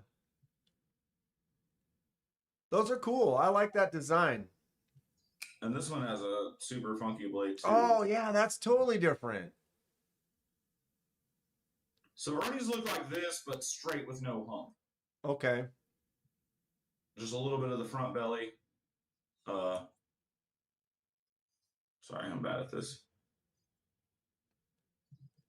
Yeah, so this one's extra funky. But like this one, I mean, it's nice. The tolerances are all good. It works really good. Super good centering, but like It kind of falls out a little bit. oh no, not a little bit. Like There's no detent whatsoever. No detent on it at all. You know what I mean? And this was that first show where I was like, oh, I learned how to make folders. I'm gonna go sell them. No. Which I'm glad I didn't because they're not good. Oh, that was the easiest swing out I think I've ever seen. That's what I'm saying. The zero So, yeah, detent. These were the learning. These were learning. What I don't know. So the one on top right now, or that one, yeah, that's I see two tones on the handle. Yeah. Is that titanium? It is. Did you anodize part of it, or you stonewashed? All of it the same color, but I taped it off. I taped off the back end with whatever tape I used, and then I sandblasted the front part, and then I pulled the tape off, and then I Okay. anodized it the same exact, like the same voltage all the way across. Right, but the texture makes it Yep. right, or the blasting makes it look like a And so two-tone. this That's is kind of fun. I like that. This is like 3 years of use, so it's got a lot of A lot of used to be really natural bright. wear It and used to be really scratches. bright, you know Sure. what I mean? That's one of the things I'm not a fan of like anodized titanium. It's like, Yeah. unless you like the way it looks worn in, Right. like I'm not gonna get something and then never touch it. Like I've got this Right. little one that I did a long time ago Hicks The- model. I do not have a Hicks model. that is really gray blue. It was a lot brighter blue, like in the creases are, but because it weathers into like a natural looking blue, I like it. But the ones that are really bright, like purples and stuff, it's like you just don't even want to touch it. Yeah, for sure. Because you fingerprints, all that stuff. Ollie, with your weird 3-piece mid floating backspacer. Yeah, that backspacer's a beast. If I can get it to behave right now, all 3 of these parts, they look flat on camera. They are not. They are not flat.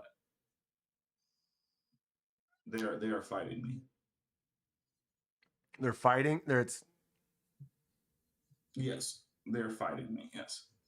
So it looks straight, but like really, if you like squeeze this like it was bolted down, there's like mad gappage in here, like by like a couple thou, and that's not acceptable. So Mhm. I'm still fighting this. I might have to remake these little small pieces. I don't know yet.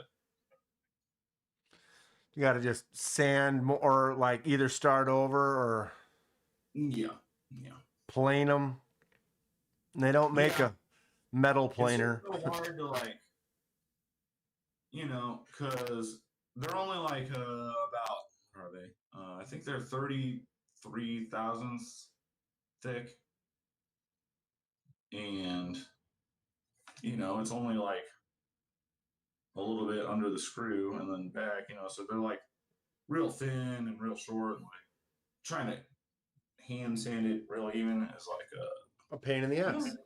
yeah, it's a pain in the ass. It takes work. It doesn't do it itself. You have to make it happen. Which is fun, and it's gonna look rad when I'm done. It's just right now they're fighting. Bob Tism says, "Forgive my ignorance, but Donnie, do you have a Hicks model?" I don't. I've had a couple people ask me about like different models associated with the other characters or whatever, but I don't really know going forward. Sure, I have the new, which is directly related because that's the little girl in Aliens. And I might do some themed models like I did with Stevie's Power Loader and BNA's Chest Buster, but I won't ever have any more models probably named after characters in there. It'll just be, aesthetic pleasantries for said Ripley model if they are themed in such fashion. Okay. Like There you the have chest it. brother, the power loader. There's plenty of things I can do. Modifying the Ripley and doing carving or doing a crazy scale set for it or whatever. But like somebody asked me if I was going to do a Jonesy one. I'm like, man, that's the cat. Like, how am I going to do a cat themed knife? I don't know how to do that.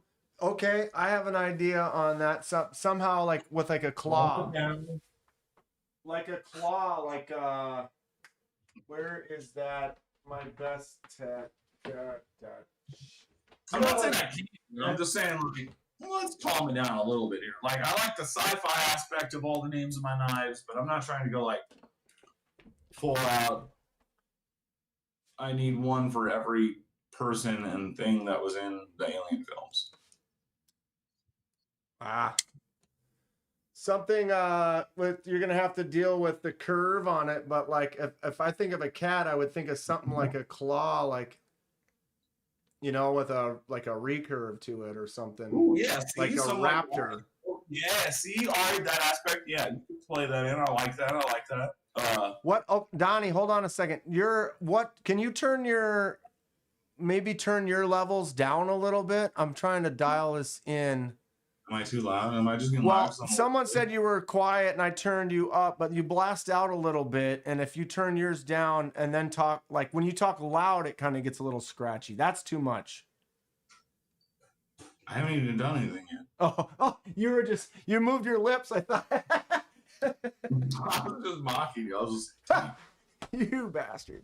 We're already at 8:30. There's no sense in trying to fix anything now, but I thought maybe if you turned your levels down a little bit, it might not scratch on the high end. I don't know how to do that.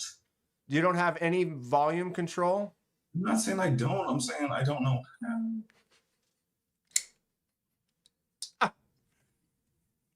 It would. Yeah, no worries.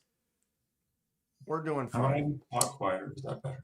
Well, when you talk like it was only when you. Voice? What? I said, are you telling me to talk in my bedroom voice? Give me that bedroom voice, baby. But a raptor type blade might be something for the cat. No, yeah, you ain't wrong. That's cool. Did you see this Best Tech I got held up here? Oh, let me scroll back up. No, I was in the chat. Sorry.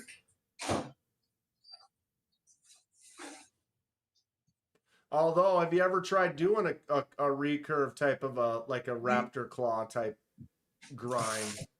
I have not. Oh, I see it now. No, I have not. So I, in theory, know how to do it, but I've never done it. I mean, if you were gonna do a cat or the Jonesy or whatever, I guess that would be what I would see. Be like, oh, there's my cat claw. Right? No, yeah, you're not wrong. Baptism would kill me. Despite all this stuff I was saying, yeah, totally a Vasquez model. Has anyone ever confused you for a man? Has anyone ever confused you? Like some form of I don't know, screw it on, some 256 screws, but it would need like a strap, like the gun that she holds, Yeah. That's like, I would have to do some weird, silly stuff like that. I think that's my favorite one. I think Aliens, the second one. Yeah. All right. So, in my opinion, and I'm a diehard fan of the entire franchise, but sure. Alien, the first one, which is my love and joy, is a horror movie that is sci-fi, and Aliens is an action sci-fi horror movie. Right, and one's more like a gothic horror. They're different kinds of movies. Like they're the same thing. You're right. But they're a different kind of film. Right, because one is definitely more like a gothic horror. Two is definitely more of an action horror. It's got comedy in it and stuff. You're right. They're both great. Do I love both equally? Well, basically, yes. I just feel like I might watch two. Like if I was just gonna watch one, I might just throw in two. Yeah, well, I feel you. But- as long as I hear pulse cannon, I'm good to go. Yeah. The pulse rifles, I love that sound. Yeah. Have you watched this is it a series yet. that just came out? I haven't yet. I'm waiting until it's all done so I can. Oh, like, that's right. We were talking about that a couple weeks ago. Yeah, yeah. How many more episodes are there? I have no idea. It's got to be pretty close to being done. Oh, for this season or whatever. There's a monster in your The chest. monster in the chest thing. That's the best scene ever, dude. When they filmed that, they didn't tell the crew that they were popping that out when they filmed it. So Right. it was like, They So were, good. and then that blood that sprayed on the one girl's face was like not exactly how it was supposed to. It was like more than Right. she thought or whatever. It was like this Yeah. turned out perfect. dude, so much about that movie is so cool. Mm-hmm. Oh yeah. Well, nice Thursday. We're chilling here. We're having we got a crew that we're half ignoring. I feel like we've sort of paid attention to chat. You know, I've been trying. They're a lot. They haven't been complaining too much. So we No, got it's that a- going it's a for good us. lot. It's a good lot. What is this? Why do I have a little number? Jim, I'm having a blast too, man. It's a good time with Dan. So when I started talking to Dan, I thought he was I started chumming him up. I thought he was an all right chap there. And then we met at Blade Show, didn't we? Mhm. Yeah. Yeah. And that solidified things, man. Like, yeah, This we had a guy, good time. this guy's good shit.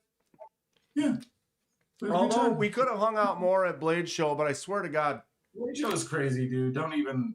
That's how it is every year with everybody. Atlanta is just that was overload. I thought I'd been to Texas twice. I'm like, I know what's going on. And you get to Atlanta and it's just like it goes from this size to this size. And you're like, jam, dude. Dude, yeah. So that was my third Atlanta. That was the second time I worked Atlanta, but the third time I went to it. And every year, man, you know, there's somebody you meant to hang out with, or it's just too much, man. There's too many people. There's too many people hanging out with. Too many things to see. Right.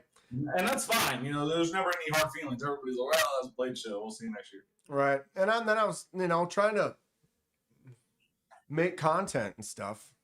Doing the lives and like doing some videos and stuff. And so then it's Oh, like, dude, I just rewatched the.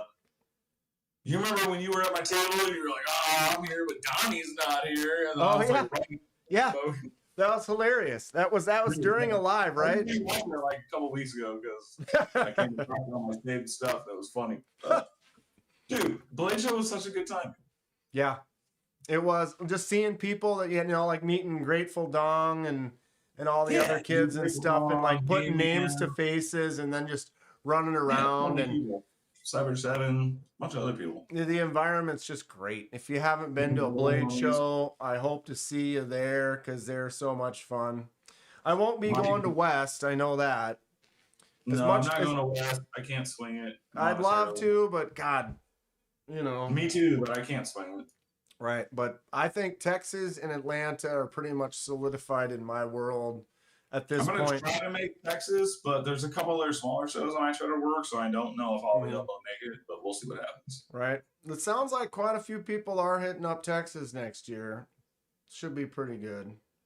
Michael, give me time, dude. I want to organize a show here so bad, but the way I want to do it is so outside the norm that it's going to take me a while to organize, buddy. Interest. So I have, big plans. But I want to organize a show. Basically, for makers by makers. So no big companies, none of the super big production stuff. Right. But I have multiple things, which I won't get too crazy on this, but I want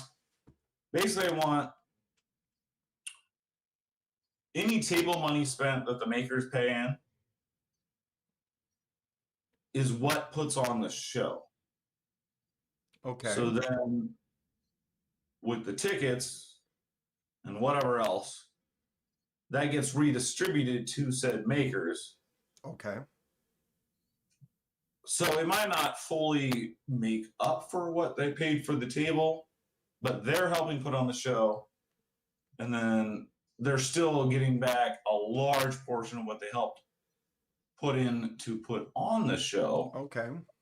Feel me? Mm-hmm. These are my ideas, and if anybody fucking rips me off, y'all can eat my ass, and y'all heard me say this shit first. Yeah. Anyway, This is our patent pending right here. This is serious. date stamp. The idea. I want to make a show for the makers. Like I said, so then ticket prices, all that stuff goes back to the makers, so they end up not having to pay. All right, so normally we pay about $600-700 for a table on most of these shows, right? Mm-hmm. So now maybe you're only paying $200 a table, which really helps you considering the fact you're spending $2,000 to get to this show, build for the show, stay, all that stuff, blah blah blah. On top of that aspect, which is my main aspect for the makers, because all the shows we go to are put on by some people that reap lots of benefits that we don't get. And then for the people who show up to support us degenerates and or non-degenerates who just like to make art, I want the show to not be a boring ass swap meet. Okay. All knife shows are just dirt mall swap meets. That's all it is.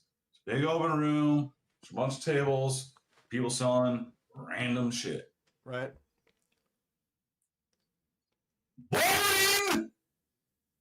Where's the music? Where's the flair? Why is everything white? Why is everything boring on the tables? Like, there's got to be something. Why is there no music? What is going on? Make it a rock concert party. No, and live music would be amazing. However, the Knife World is an eclectic group of people, and that's kind of hard to do, to have specific live music people that is going to be kosher throughout. So in the sense of being universal, you just hire a DJ that knows how to read a room and play such an eclectic bunch of random stuff that no one's even ever heard of but is jammy. Right.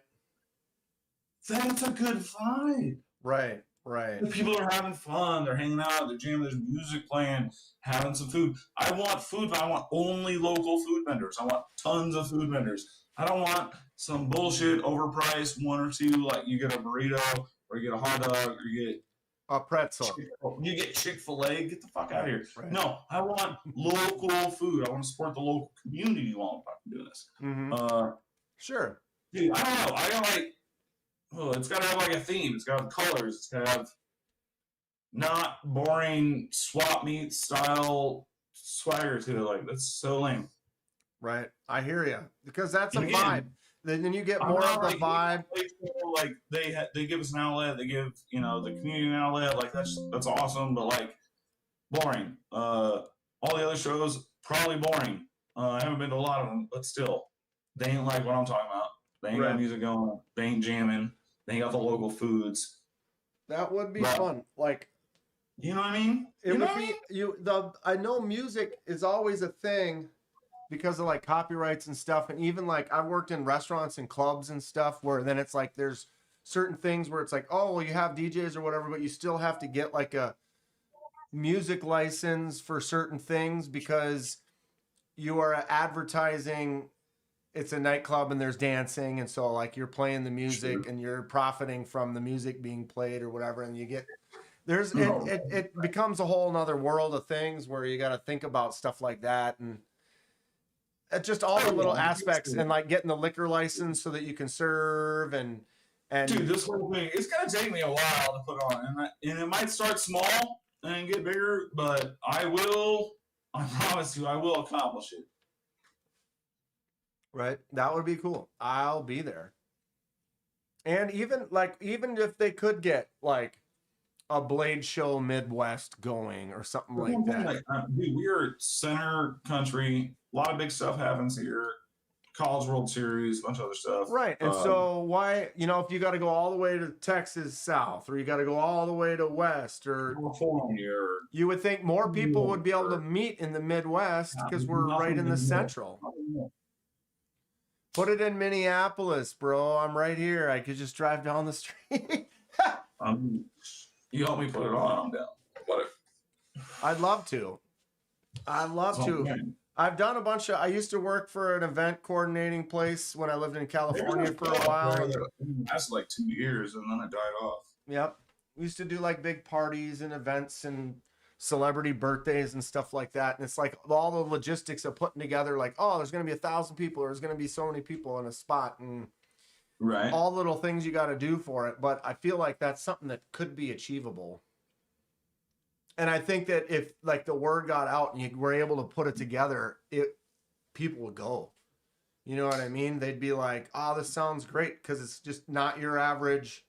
And that's the thing. I wanted to have that draw, but I wanted to have that draw for makers and enthusiasts alike. I don't want makers to go there and like feel like they're just grinding out. I want them to go there because they're going to get back on their table. I want them to feel like they're going there with an easier mindset.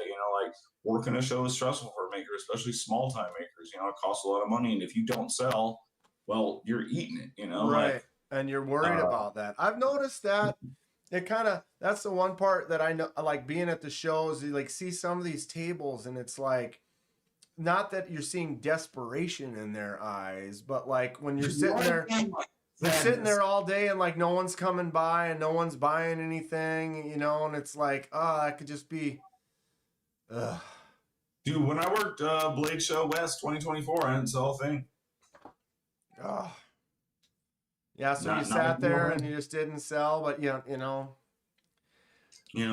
get through those. Interest, blah blah blah, but no sales. I sold all that stuff within a couple months afterwards. But right, yeah, I spent $2,000 to go out there and did not make money. Right. Well, did you get anybody contacts that ended up getting a hold of you later that were like, "Oh, we saw you a little bit." I'm not saying it was like a total loss, but I'm saying like as a maker, I did go out there and sell nothing. You know what I mean? Right. Yeah, and it's to walk away like versus this year, you basically sold everything at the table. And yes, which is awesome, and that's always the dream. I never expected that. And it was amazing. Not even halfway through the second day, I sold out, and that was awesome. But West is a different kind of show, dude. It's a lot smaller show. Right. Different clientele. I did sell all the stuff I had there eventually. And 2 of them sold to people who were at that show that held them, and they ended up buying them later on, you know what I mean? Which is cool. So, right. Yes, I sold because of the show, but it's a weird dynamic sometimes, you know what I mean? Right, because you're out there and you're just, that's why you're there. You're hoping someone comes by and they fall in love with your work and they want to buy one of them. And yeah, it's a hustle. It's a thing. That's the thing. There's respect. There's respect for it, though. But the thing is like yours, you've got a certain, the look. Everybody's got the look of what it is. They're kind of the style, and you look at it and you're like, this is what the Blessed Knives kind of. They have this kind of vibe to them, and I feel that it's a cool vibe for sure. I appreciate that, man. And when people pick it up, dude, I swear, I bet you everyone at your table, when you tell them, yeah, this is handmade or whatever, and then they pick one up, they open it once or twice, and it instantly is like, click, like, oh, okay. Like you start noticing. I review knives, so I open knives, check out knives all the time. So over the last couple of years, I've really learned like what I'm looking for, like what feels good and what seems strange and this and that. And like, like yours, you pick that thing up and it's like, you instantly like, okay, I like this. I like the way it feels. I like the weight on it. The action is nice. Like, I appreciate that.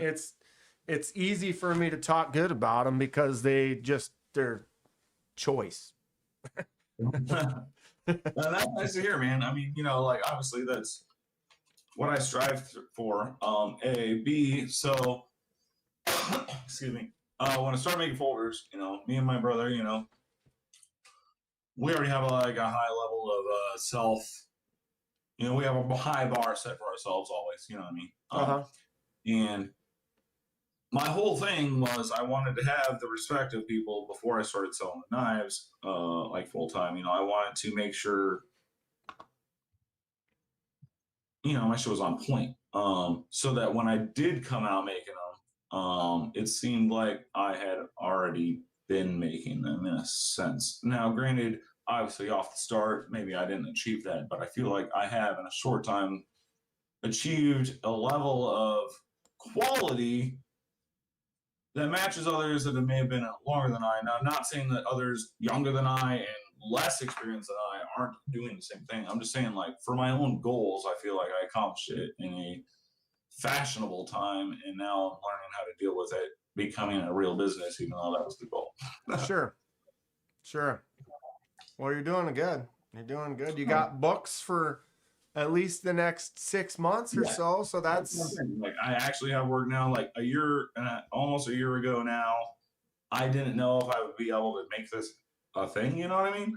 And now I'm like, shit. How do I handle this thing that I have made? Right.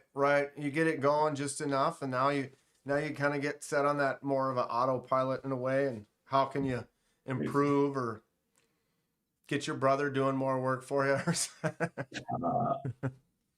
Get to work over there. He's like, dude, I got the sound working today. Leave me alone. Yeah. He's about to help me on my website, which I've been talking about for like a month about updating, but we will eventually update it. I think that's a good idea. I know. The constructive.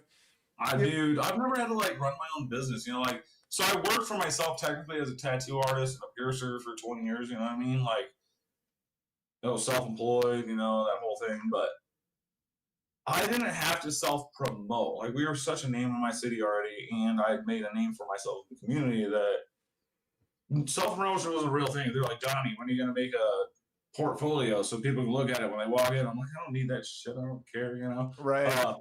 And I never did because I'm an asshole. But because I never needed to, you know what I mean? Like, it never affected my life not having one. Like, I always just was fine and made money.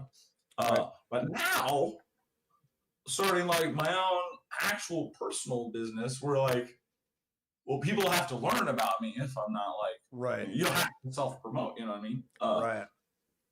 It's just a different world for me. And like, sometimes, yeah, I go in this lull where like, I'm kind of like not really around on Instagram or whatever, but I'm still popping up on lives, hanging out, blah, blah. It's because doing that stuff my brain don't like, and I'm trying to learn and get better at it, and I will, but it's gonna take me a little time. It's gonna take me a little time. Right. Well, from my point of view, I definitely think that one of the things that struggles or is lacking in the knife world is like website presence. And I'm not talking about like you, I'm talking about all around. Like we were, some of these pages of like these bigger companies, you go there and like, it's not put together very well. It's disorganized. The linked parts don't work when you're trying to search. And it's like, I feel like a lot of knife channel, or not channels, but knife companies or knife websites they aren't all to, you know, like there's just things that could be fixed or could be better or whatever. Whereas in like, if you were to have one, like if someone went to Blessed Knives and it was like, everything's organized and you have current pictures, you'd be like the top, top website out there. I already have like, I got my pictures sorted. I got like my pricing stuff that I want to put on there. I got some other wordage I want to put on there. Like, I just got to get on there and actually edit the site. And Ernie is much better at that. Helping me than I would be alone. Ernie, let's go. I know. It's on me though, you know, like I gotta like sit him down. Like, When it's fine. Because people can go on your Instagram. I almost feel like Instagram's more of a common thing than it is, and I've been so slacking it like these last 3 months, like basically getting hosed, being weird after Blade Show, waiting on materials, just being a weirdo. I mean, progress has been slow, and then that makes me weird, and I already got like whatever issues, and so then that makes me like more weird about posting, and then I get weird. I don't know. Yeah, life is interesting, and sometimes. However the brain works. I'll get back to it, but I feel you. Sometimes I get home and it's like I got stuff I want to do and I'm like excited to do it, but then you sit there and you look at it, and if you're just not in that right mindset, you're like, you know, and I don't know, you know. Yeah, totally, man. What's up, Dylan Mallory in the house? How's it going, Dylan? What up, dude? Robin says all the cool kids are in here. That's right. Well, we know where to be, right? The ghosties with the mosties. It's all about branding in a way. It kind of, it helps. It definitely helps. And I'm not trying to talk bad about everyone's websites or anything either. You know, I mean, it gets you there, but I honestly feel like, man, you get a jamming website and I think you're styling, you're golden. If people can go and they can instantly see pics of what's going on and stuff, Social media is it for me. leads them right into the sale. Yeah, I've been talking about it forever, and dude, Dan, again, undiagnosed mental illness. Bro, right there. I want to rebrand, and I'm going to rebrand. Everybody, I've talked about it before. I'm talking about it again. I'm going to rebrand. It will be Laser Ghost Knives. Really? Yes, Laser Ghost. Laser Ghost. Are you blessed with a Laser Ghost knife? I am. That's fun. I'm down with it. I got issues with my last name and what it like. I feel like I'm walking around in a youth group T-shirt all the time, and other things. Anyway, Yeah, I suppose I could. To be honest though, from my nothing against it, it's just not a jam. from my outside like non church groupy life or whatever, I didn't really get that vibe. Which is good, which is nice, but something that's kind of plagued my family, and Sure. I just Bless want you. to. Yeah. I just want to have my own company name that's just my own thing. Unique. Right. Yeah, that's cool. I think it's cool. I think it matches your logo. The logo looks cool. You know. Yeah, there's no more explaining my logo. People will just know. Right. You know, have you seen what is it? I know it's on other things too. Like, well, what I'm getting at is maybe it'd be cool to do like the pivot. Like, yeah, you know, when they do the pivots in a different shape. Oh yeah, totally. Yeah, when I get a mill or something, maybe. Right. Yeah. If you could mill the ghost into the pivot shape and then have your captive pivot be that. That'd be sweet. That would be kind of a cool like. Yeah, man. But that turns into, but I suppose you really only have to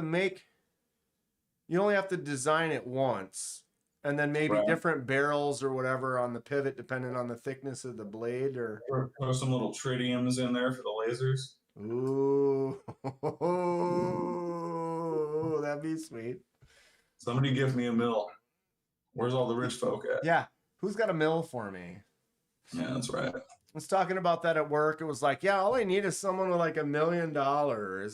Buy me this machine, this machine, this machine, and this machine, and then we could run this whole company.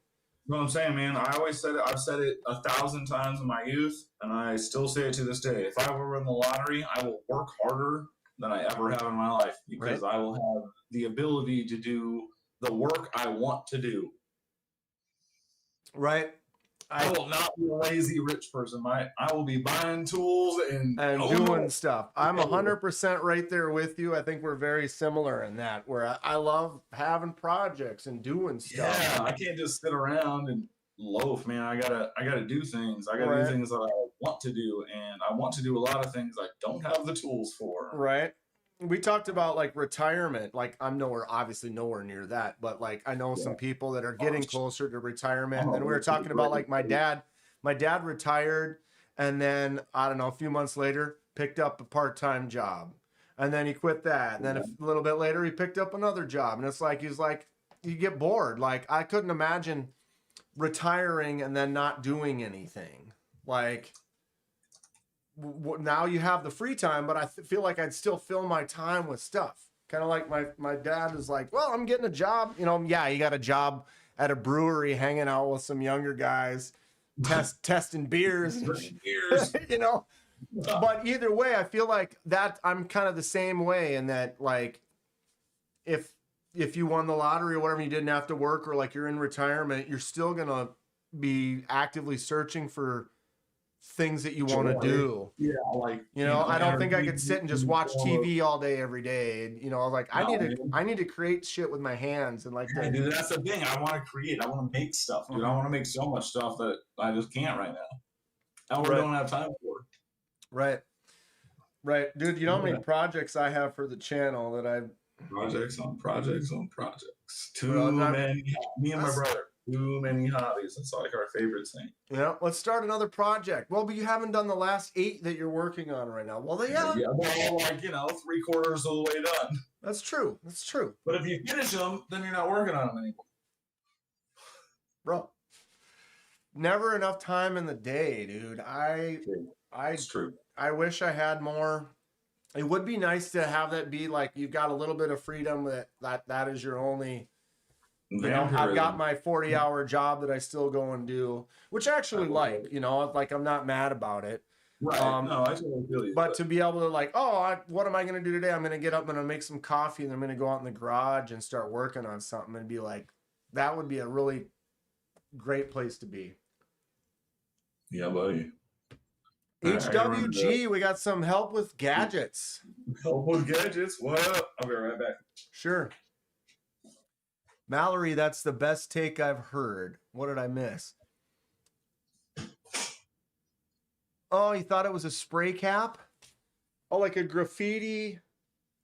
I can see that kind of looking like the spray bottle. The logo doesn't say Laser Ghost. It says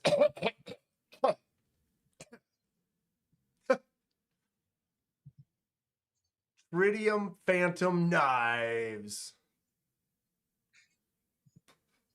Bobtism thought the logo was a nose.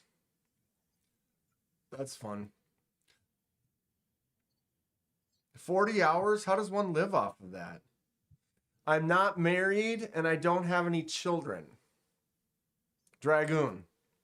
How do you live on 40 hours a week?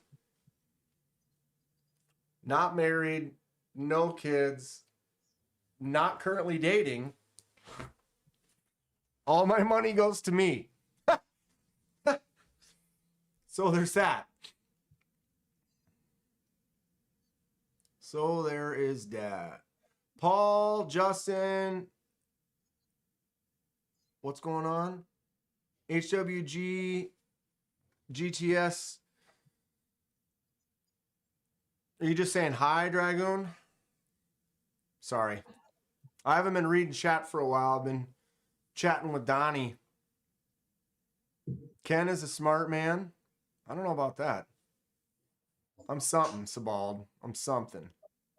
I'm going to order some micarta. I am going to get started on this. Did you guys see these scales?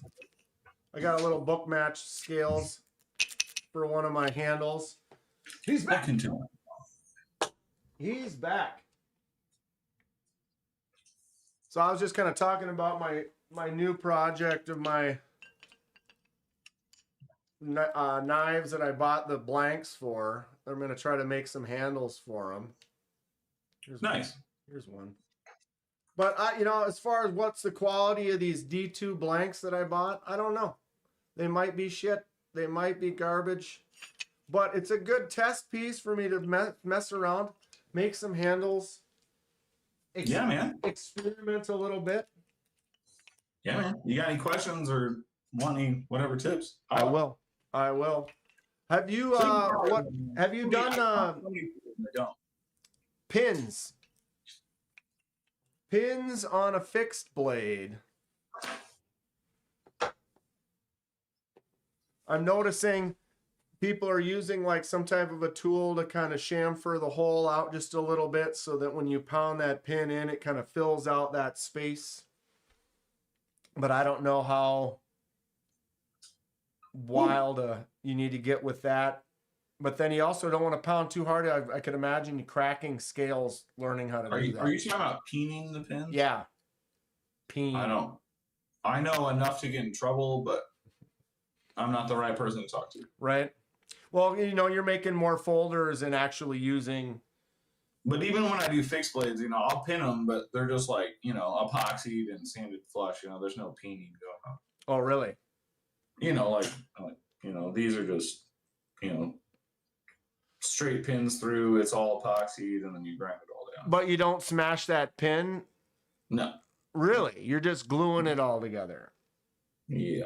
I was not aware that was even a thing. I thought all of them you were going in and at least pounding the pin to also. No, hell no. Hell no.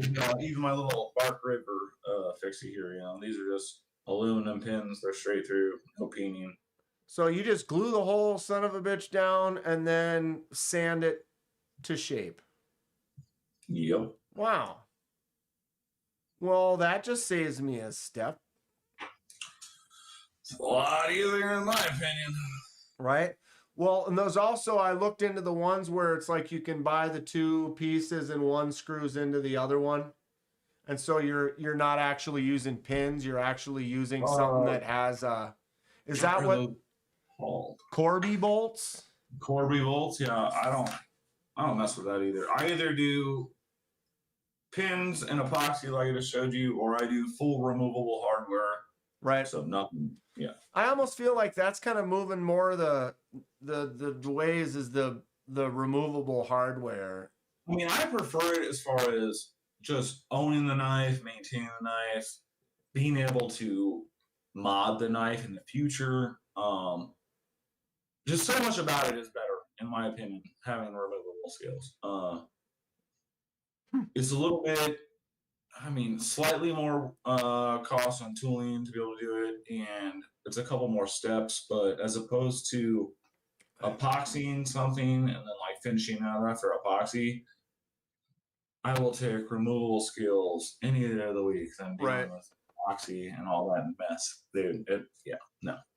It's just, you can be more precise and repeatable, and if you mess them up, well, guess what? You just make a new set. You don't gotta. Yeah, you take them off and put new ones on. Because you had to chisel it off. You know what I mean? Right.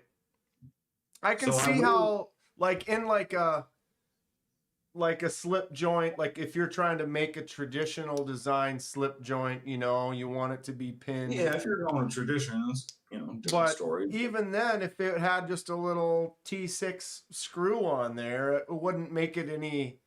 Yeah, I would never buy an actual slip joint. I'd have to buy a modern one that had a removable pivot. Right. Now, that being said, now when I make kitchen knives, I will ask the customer what they want. But generally, I still stick to the epoxy and pins because most people aren't about to take those handles off every time they use their knife, and then they're going to end up with corrosion and or whatever underneath the scales. Changing a 20.5, do you have to take the pins out? I have no idea. Okay, that's this right here. Is this what you're talking about? Those just fall out. Those all just fall out. So like I changed my 20.5 and it does look like it's like these two are screws, but then that looks like a pin, and a pin. But they're really just like barrel spacers that are in there. So that's holding in the shark lock or whatever. So yeah, those just fall out like a barrel spacer would. That's what I would think. You don't like the clickety clack of the AD 20.5, Donnie? I hate it. It sounds Get like out of here. knife. Oh, I love it. I love it. Again, personal preference. It's like it sounds broken, man. It sounds terrible. Oh, I love it. That's hilarious. Like, I wish I could make a knife that didn't make any noise at all. Like that would be amazing. Clickety clacks they're just so I can't handle it. They're satisfying. Nah, I don't like it. That's just like the whole singing backspacer thing. I get it. It's neat. It's trick. I don't care for it. I don't want to hear a tuning fork when I open my dang knife. Yeah, that right there. That was a good one. Yeah. Dude, this thing is so dumb. Fred sent it to me, and I was like, dude, how much? Okay. Oh, man. Give it to me. It's so dumb. There's like 8 tuning forks in there. Yeah. Like literally inside there's 8 tuning forks. The homie Edgy Blade Works, he has his own version of a tuning fork, and it's pretty cool. I love it, dude. It's just stupid. Yeah, it's cool, but I'm saying it's like not for me. Oh, dude. And is it something I really will carry more than once every 2 months? Sure. That's about it, you know. But to me, there's something in the collection part of the world where it was like, I like having a nice slip joint, you know, or like I see the. I'm just saying. Like, I see like to me, it's like, oh, dude, I don't have a knife that's a singing knife. I got to get one of those, you know. I don't know why. I always remember the Roger Rabbit and the singing sword. Right? Roger Rabbit. It's fun. It's fun.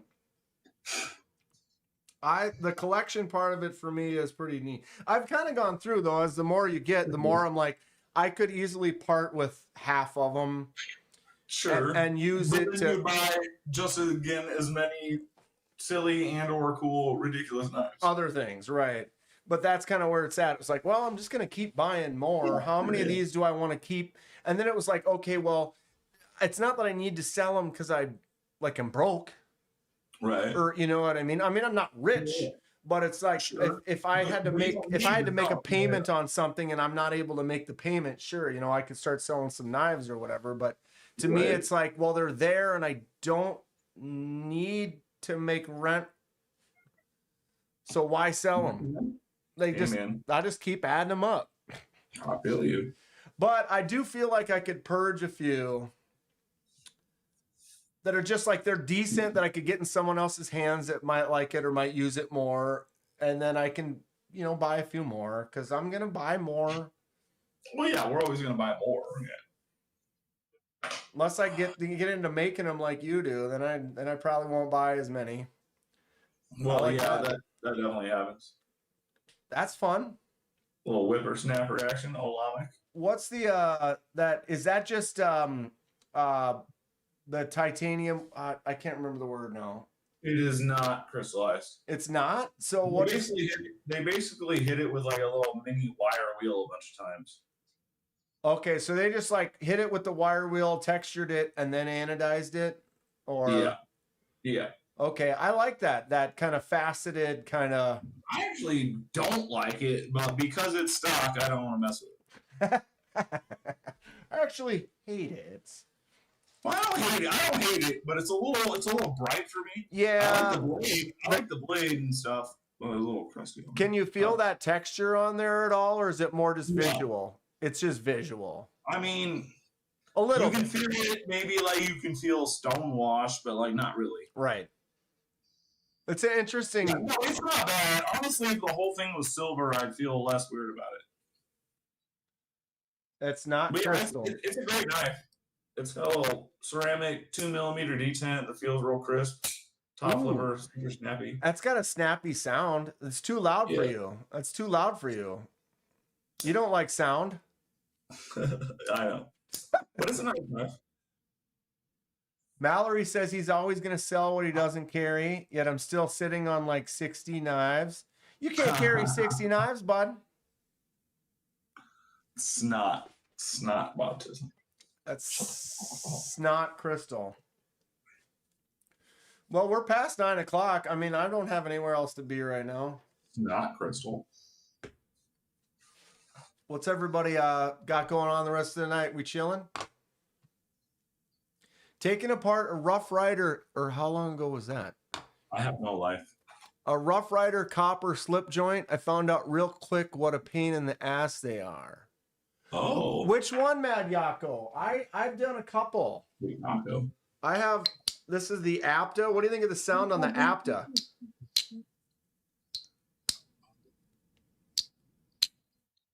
Yeah, that's probably a bad idea, Yako. Because this Apta is a Rough Rider with a couple of screws. Dang, dude, you must have had hell on that collection. And that one wasn't that hard to put back together. I actually have a couple of Rough Riders that I was kind of worried about taking it apart and putting it back together with that spring and stuff, but it wasn't. Once you get it in, you kind of put the pressure on it, you can kind of lock it back down. But it was confusing. Sold over 200 knives to keep the lights on. See, there you go. You get into that little patch and you're like, oh, now I can use these as a little cushion. Who the hell is Titties? What did I miss titties? What? I don't know. I don't know who Paul's talking about. How far back? But no, it's like the most recent one for me. It says hi Titties. I don't have that one. That's all it says is hi Titties. I don't even have that one in my chat. It says 9:10 p.m. Mine says Cliff. Mine, the last one's from Cliff. Cliff saying yes. Then Brando's Blade. After that one, it's right after that one. I don't even have any more after How does that. this work? How am I getting things before you? That doesn't even make no sense. Now I got Paul Yako or Paul Mills. Oh, that retracted. Oh, Yeah. what? How come Oh. you're getting part of the chat and I'm not? It's weird. That doesn't make any sense. It don't make no sense. What? Well, that's a silly night. Yako is here. I must have got blocked. Someone What's block up, you? Chef Rocky? Chef Rocky, were you in Atlanta? I swear I caught a glimpse of you. Yes, he was. See? I swear I saw him, and Ernie was like, was that Chef Rocky? I was like, dude, I don't know. I haven't seen him. And, like, then I never saw you again. Yep, I So, saw him my a bad. couple times. We sat and talked for a I'll little be while. next year, buddy. But yeah, there's so many people that I missed. I saw him a bunch the year before. Like, we hung out in the pit and stuff. And then, yeah, man. Make sure my filter is on Oh, all yeah. messages. Well, Top which chat. OTF, Greg? Top chat, live chat, fan fun chat. What? I think live chat's where you want to be. I've never changed. Oh, there. Wait. I don't know why. No, there's now even- it is there. Now it is there. Yeah, Baptism. I hate that there's a option for that. I've So- never changed my chat options ever. Really? Oh yeah, I always make sure to hit live chat. Otherwise, you like missing stuff. Wow. I never even. It's only been a few years. I mean, sure. Oh, geez, Dan, I'm a noob. What are you doing? Oh, Love. Christ. All love, all love. Oh, what did I do? I fucked up. Chef Rocky says he gave you hugs? Wait, at this year's? How drunk was I, dude? Dude, I'm telling y'all, I've told it before. Like, if I'm in the pit, you better talk to me early because my shit will be. The pit is crazy. I be getting lit when we're at the pit parties. I be getting drunk. Dude, that one night we were both in the pit and I never saw you. Yup. And that's the other thing about the pit. Like, you can like walk in circles around each other, like backwards and forward, and like you'll never end up seeing each other. It's Yep. Some The pit is pretty fun. It's like the lobby bar area of the hotel, and everyone hangs out there from like 9 o'clock to like 2 in the morning or whatever.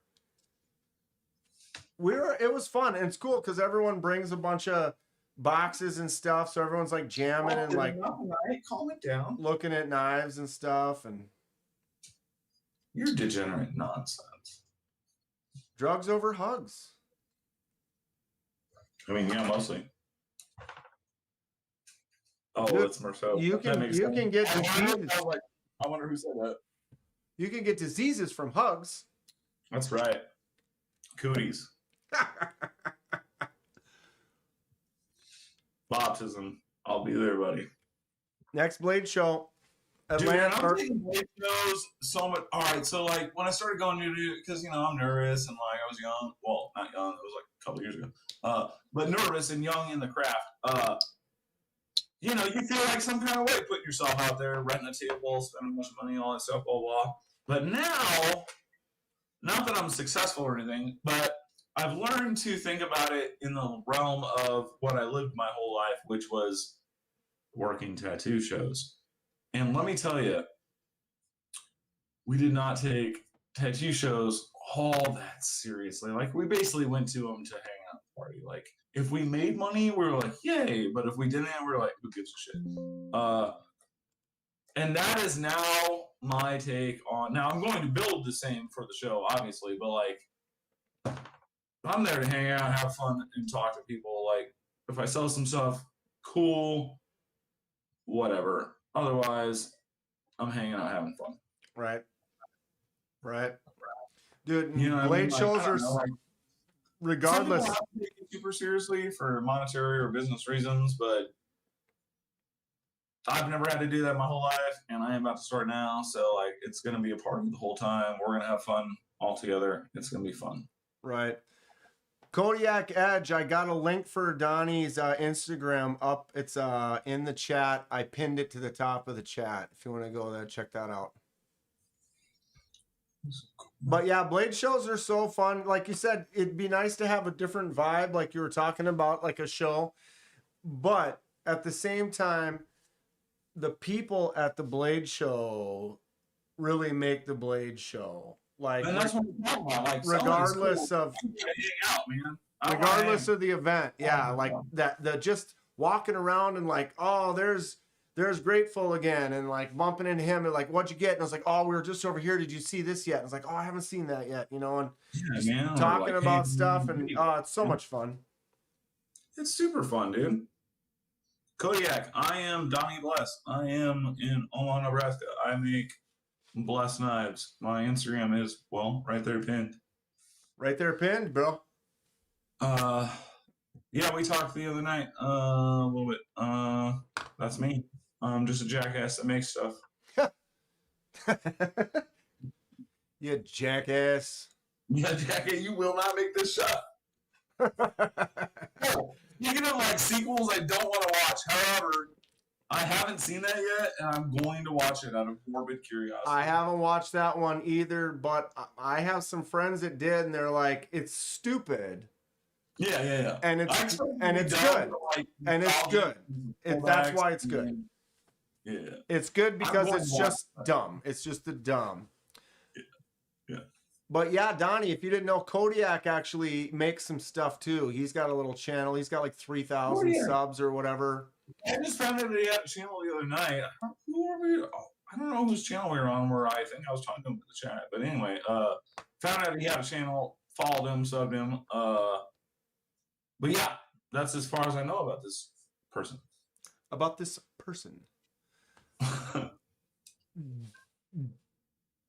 Chill and see friends, meet new people, market yourself, blah, blah, blah. Yep.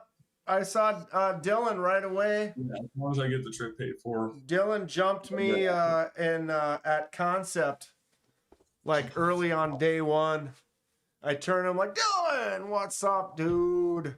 That's what's so fun. It's just once you start meeting people at the shows and stuff, then you know some of the people, and then you know some of the vendors and stuff. It's like the guys over at like CJRB always have like some whiskey or something hidden behind the table, and they're like, "Oh, I didn't know dude, that. I'm about to go around with you next year and get these free shots." What up? yeah, bud.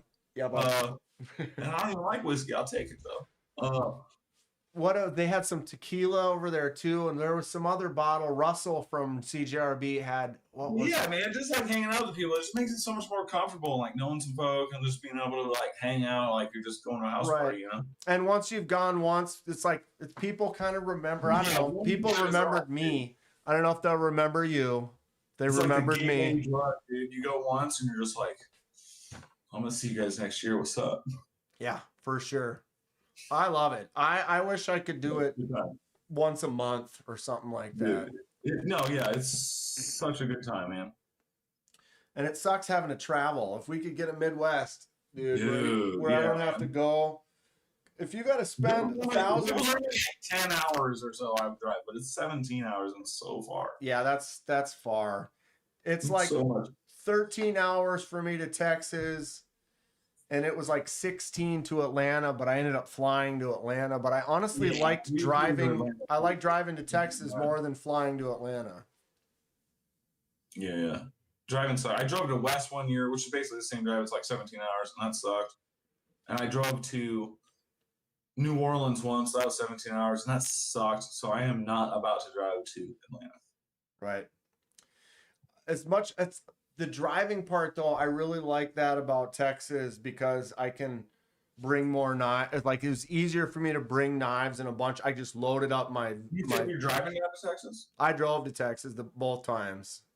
Are you driving down this coming year? Yeah. Need me to pick you up? I mean, that would influence me to actually go. I mean, Omaha's totally not in the way. What? Maybe. I mean, everywhere. we got time. Oh, it's on the way. It's totally on the way. You know, we should talk about it because, like, so my care to go to Texas Blade Show is kind of low because I don't feel like it's necessarily totally the show I really like care about going to see as far as like folders and all that stuff. Except for there's going to be some makers there that aren't at the other ones. Mm-hmm.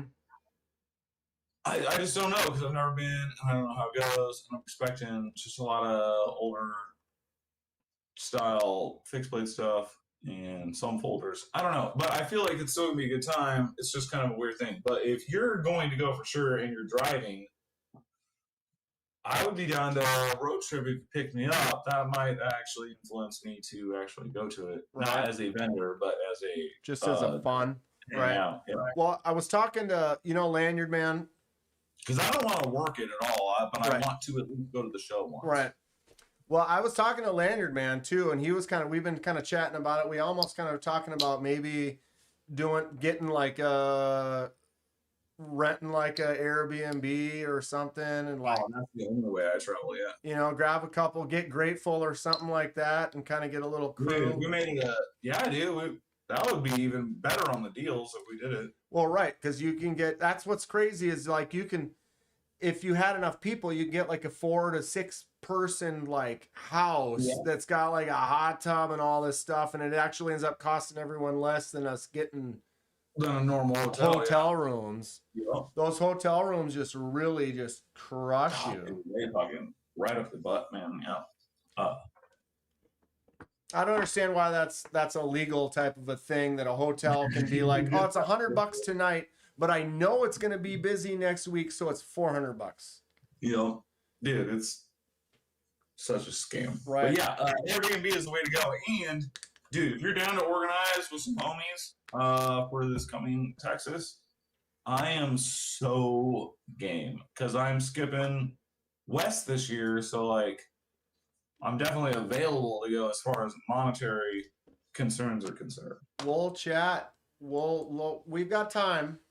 Yeah, we got time, man. Although we don't, to be honest. I mean, no, it's gonna come up so fast. Dude, February is gonna be here so damn fast, I bet. Or maybe it'll be a shitty winter and then it'll take forever.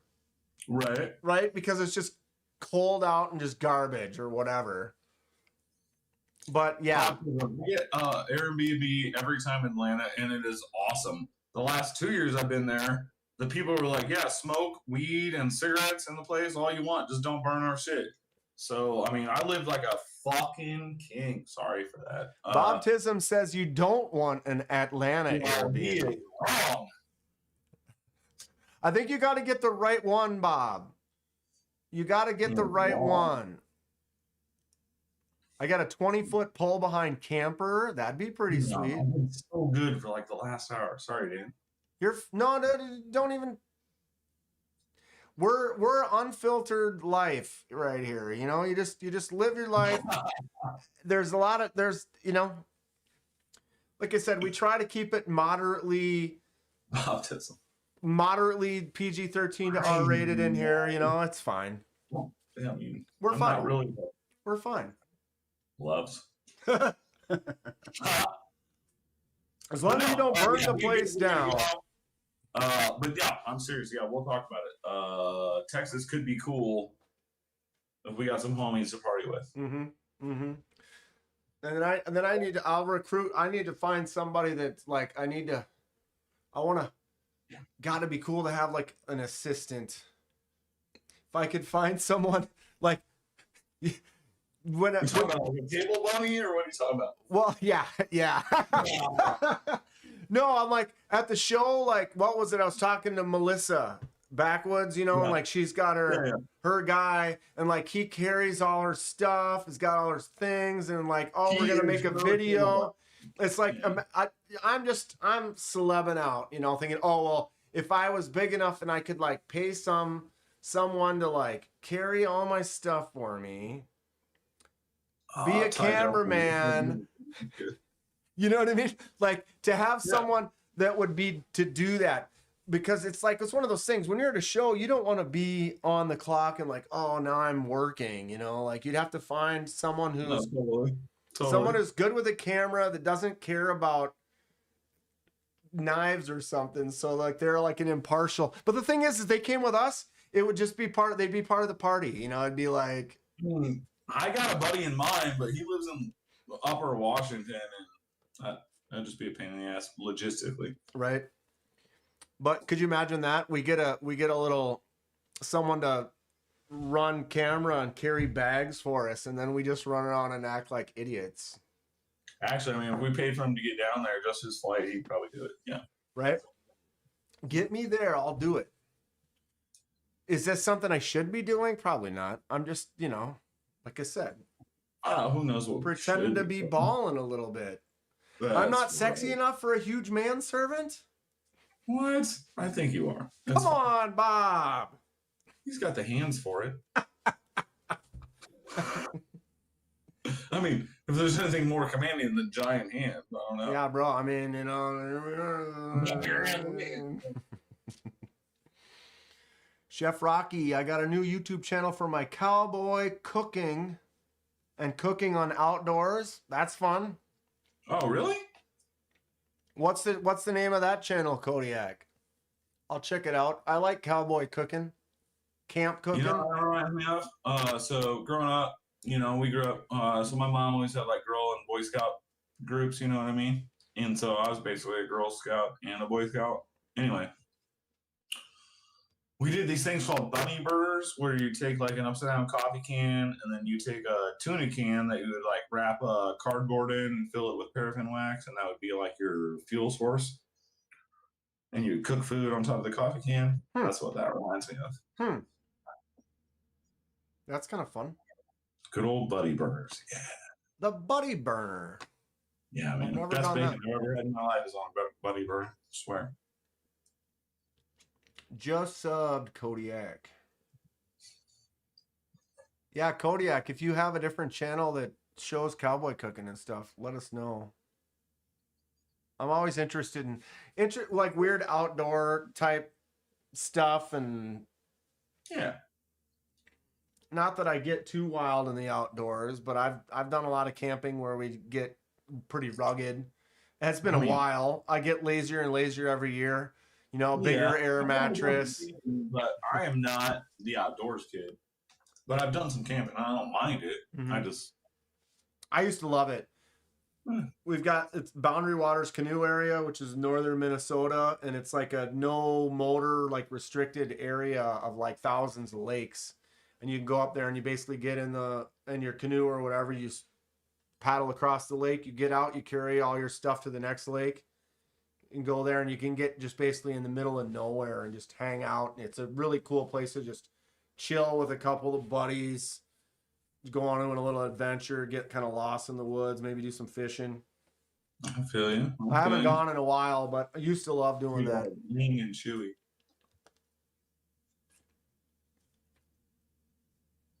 The multi-potentialites. Mallory Fair.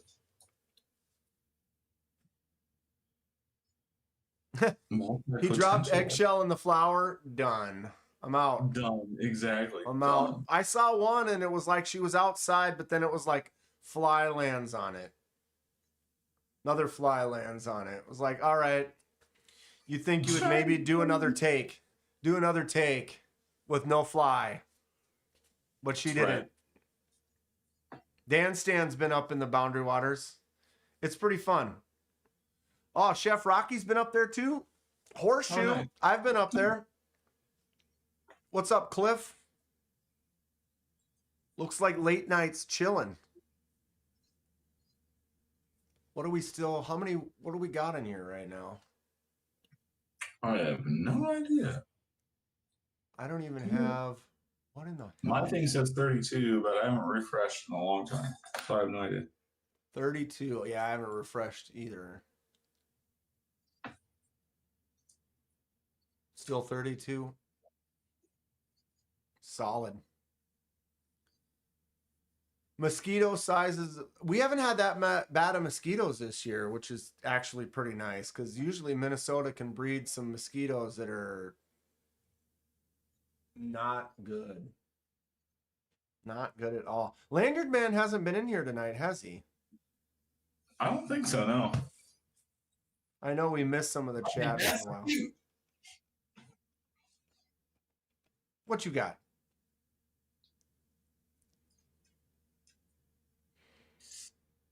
Copper Island? Copper Island. Is that on Lake Superior? What's up, Caballero? Caballero JC says, what's good, Donnie? Oh, what's up, Jorge? Dude, what's good? That's my man. He's got a new, and he's got the prototype, the only one that exists, the Impulse. Nice. Still have not made another one of those. Multi-potential light is Kodiak Edge. That's funny. Donnie's got DTs. Hell yeah. Hell yeah. What's for dinner? God. You eat dinner already? You eat beforehand? I did not. I need to eat. I just picked up a pack of quarter-pound Nathan's hot dogs, so probably one of those bad boys. Oh, black one? Yeah, just one. Yeah, for One? sure. What do you weigh? Like 90 pounds? One? No, man. Dude, no. Fuck no. Dude, That's so I would probably eat 5 of those. Yeah, you skinny tall guys can eat though. Oh, dude, I eat. I bet. Man. I used to competitively. What'd you say? What'd he say? About anybody, Abraham Lincoln. Scrawny guys fight to the burger. Scrawny guys fight to the burger. Dude, I crush. I used to put it down. Ernie with the win. Used to put it down back in the day. Or One Moon. What's up, One Moon? Paul Mills. My Ripley. Thick pork chops sound good too. My baby. Sound good. I just turned the hunger meter on. I felt fine, and then we started talking about it. Now it's like, oh, ticking. Uh-oh. Yeah, man, I mean, shit, we put in a 3.5 hour stream. pretty good night, so, like, don't feel bad about cutting it. Right. Well, I usually cut it at 9. So we're already 30 past where I usually go. Well, sometimes it depends. But usually I go right till about 9. Well, And then what's your record? Then I make, what's my record? Well, I think we're getting close. I think I have Right. one of like about 340. I don't know for sure. Yeah, we're close enough, then I don't feel bad. Right? What was it? You're gonna be on, was that Friday or Saturday? Saturday, we're talking about going live. Me and Paul Might and possibly Stevie, and then you if you want to join in. For sure. Whose channels are gonna be on then? According to Paul, we're gonna go live from my channel, which is nice because then I can dictate. And so yeah, I'll double check with Paul tonight or tomorrow and let you know what's going to be popping, and I'll send you links when I got them. And you have StreamYard, probably. Yeah, we'll be use We'll be in a StreamYard. good. We'll be in a better setup. That's what you're saying. Oh, I mean, we'll be in a properly working setup. Maybe not better. Yeah. So let's Hey, man, let's what put were down. you- It's going to be on your channel. Let me get a link for your channel, and I can at least share that. I'll find it in a second here. Yeah, I'll double check everything with Paul Matt tonight and or tomorrow morning, and then I'll let you know. Wow. Wait a minute. So when I type in bless, what's the name of the channel? Am I an idiot right now? It's just Bless Knives. When I type bless knives, this live comes up right away. That's the first thing. Nice. It doesn't even give it you. It just gives you my live that's currently happening. I don't search at Bless Knives like. Yeah, I know. That's when YouTube is they like it. It likes to do that. If you don't put at, it's like no. I'm just gonna show you videos. There it is. There it is. So copy. We're gonna paste that up here. We've got a link up there is already pinned. That's Donnie's Instagram. Here is a link to the YouTube Bless Knives, where we will be live on Saturday at about what time? 6, 7? I think they were talking about 7. 7 o'clock Central Standard Time. Yep. And screen grab. Let's hide myself. Yeah, I'll try to put up a post on YouTube and Instagram about when we're going live tomorrow at some point. Tomorrow. Well, I'm going to put the post up Oh, tomorrow. wait. You put the post up tomorrow for the live Saturday. Yes, sir. Yes, sir. Here's I got you up on the screen right now for your page. 73 videos you got. You just got a subscriber. I saw it go up. Giddy up. Good stuff. Go like, subscribe, check it out, watch his stuff. See you on Saturday over there. For sure. Gotcha. Boom. Good stuff. Well, hey, I think I'm gonna go make some dinner.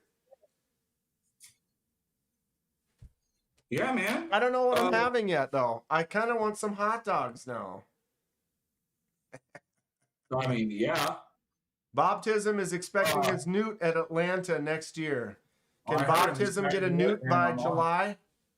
I'm on it. Nice. Thank you for having me on, Dan. Yeah, for sure, dude. It was a Anytime. good time too. We can do it even more regularly. You know, I'll try to figure this out. If I don't know if I need to buy StreamYard. Holler. For sure. This was a good time, though. Thank you for coming on, sharing some of your world with us. You know. Yeah, man. I need to get. I thought you were going to grill me a little bit more about some stuff, but I think you just forgot everything you want to talk to me. Well, no, I mean, we kind of chatted, and I had a few questions about like your process and stuff. But it's in a way, it's organic chill. Organic, man. I loved it. No, it was The good. organic chill is way better. You know, just what are we? You know, No, I appreciate it. let it be whatever the hell it is. Yeah, man. I felt like we were just hanging out, so it was a good time. Right. Cool. Excellent. Well, thank you all so much for joining us. We've had a good time. Use the links in the top there to check out Donnie's stuff. Like and subscribe. If you are looking for the coolest custom knife out there, get on Donnie's books, Bless Knives, and you won't be disappointed when you actually get it in hand. You will do nothing but smile and tickle yourself and be happy about it. Grateful dong. His dong is grateful. All right. With that, peace, y'all. Have a good night. Donnie, Sit We'll tight. talk. Sit tight for a second. I'm gonna end it. Hold on a second. Yeah, we'll talk. You all take care.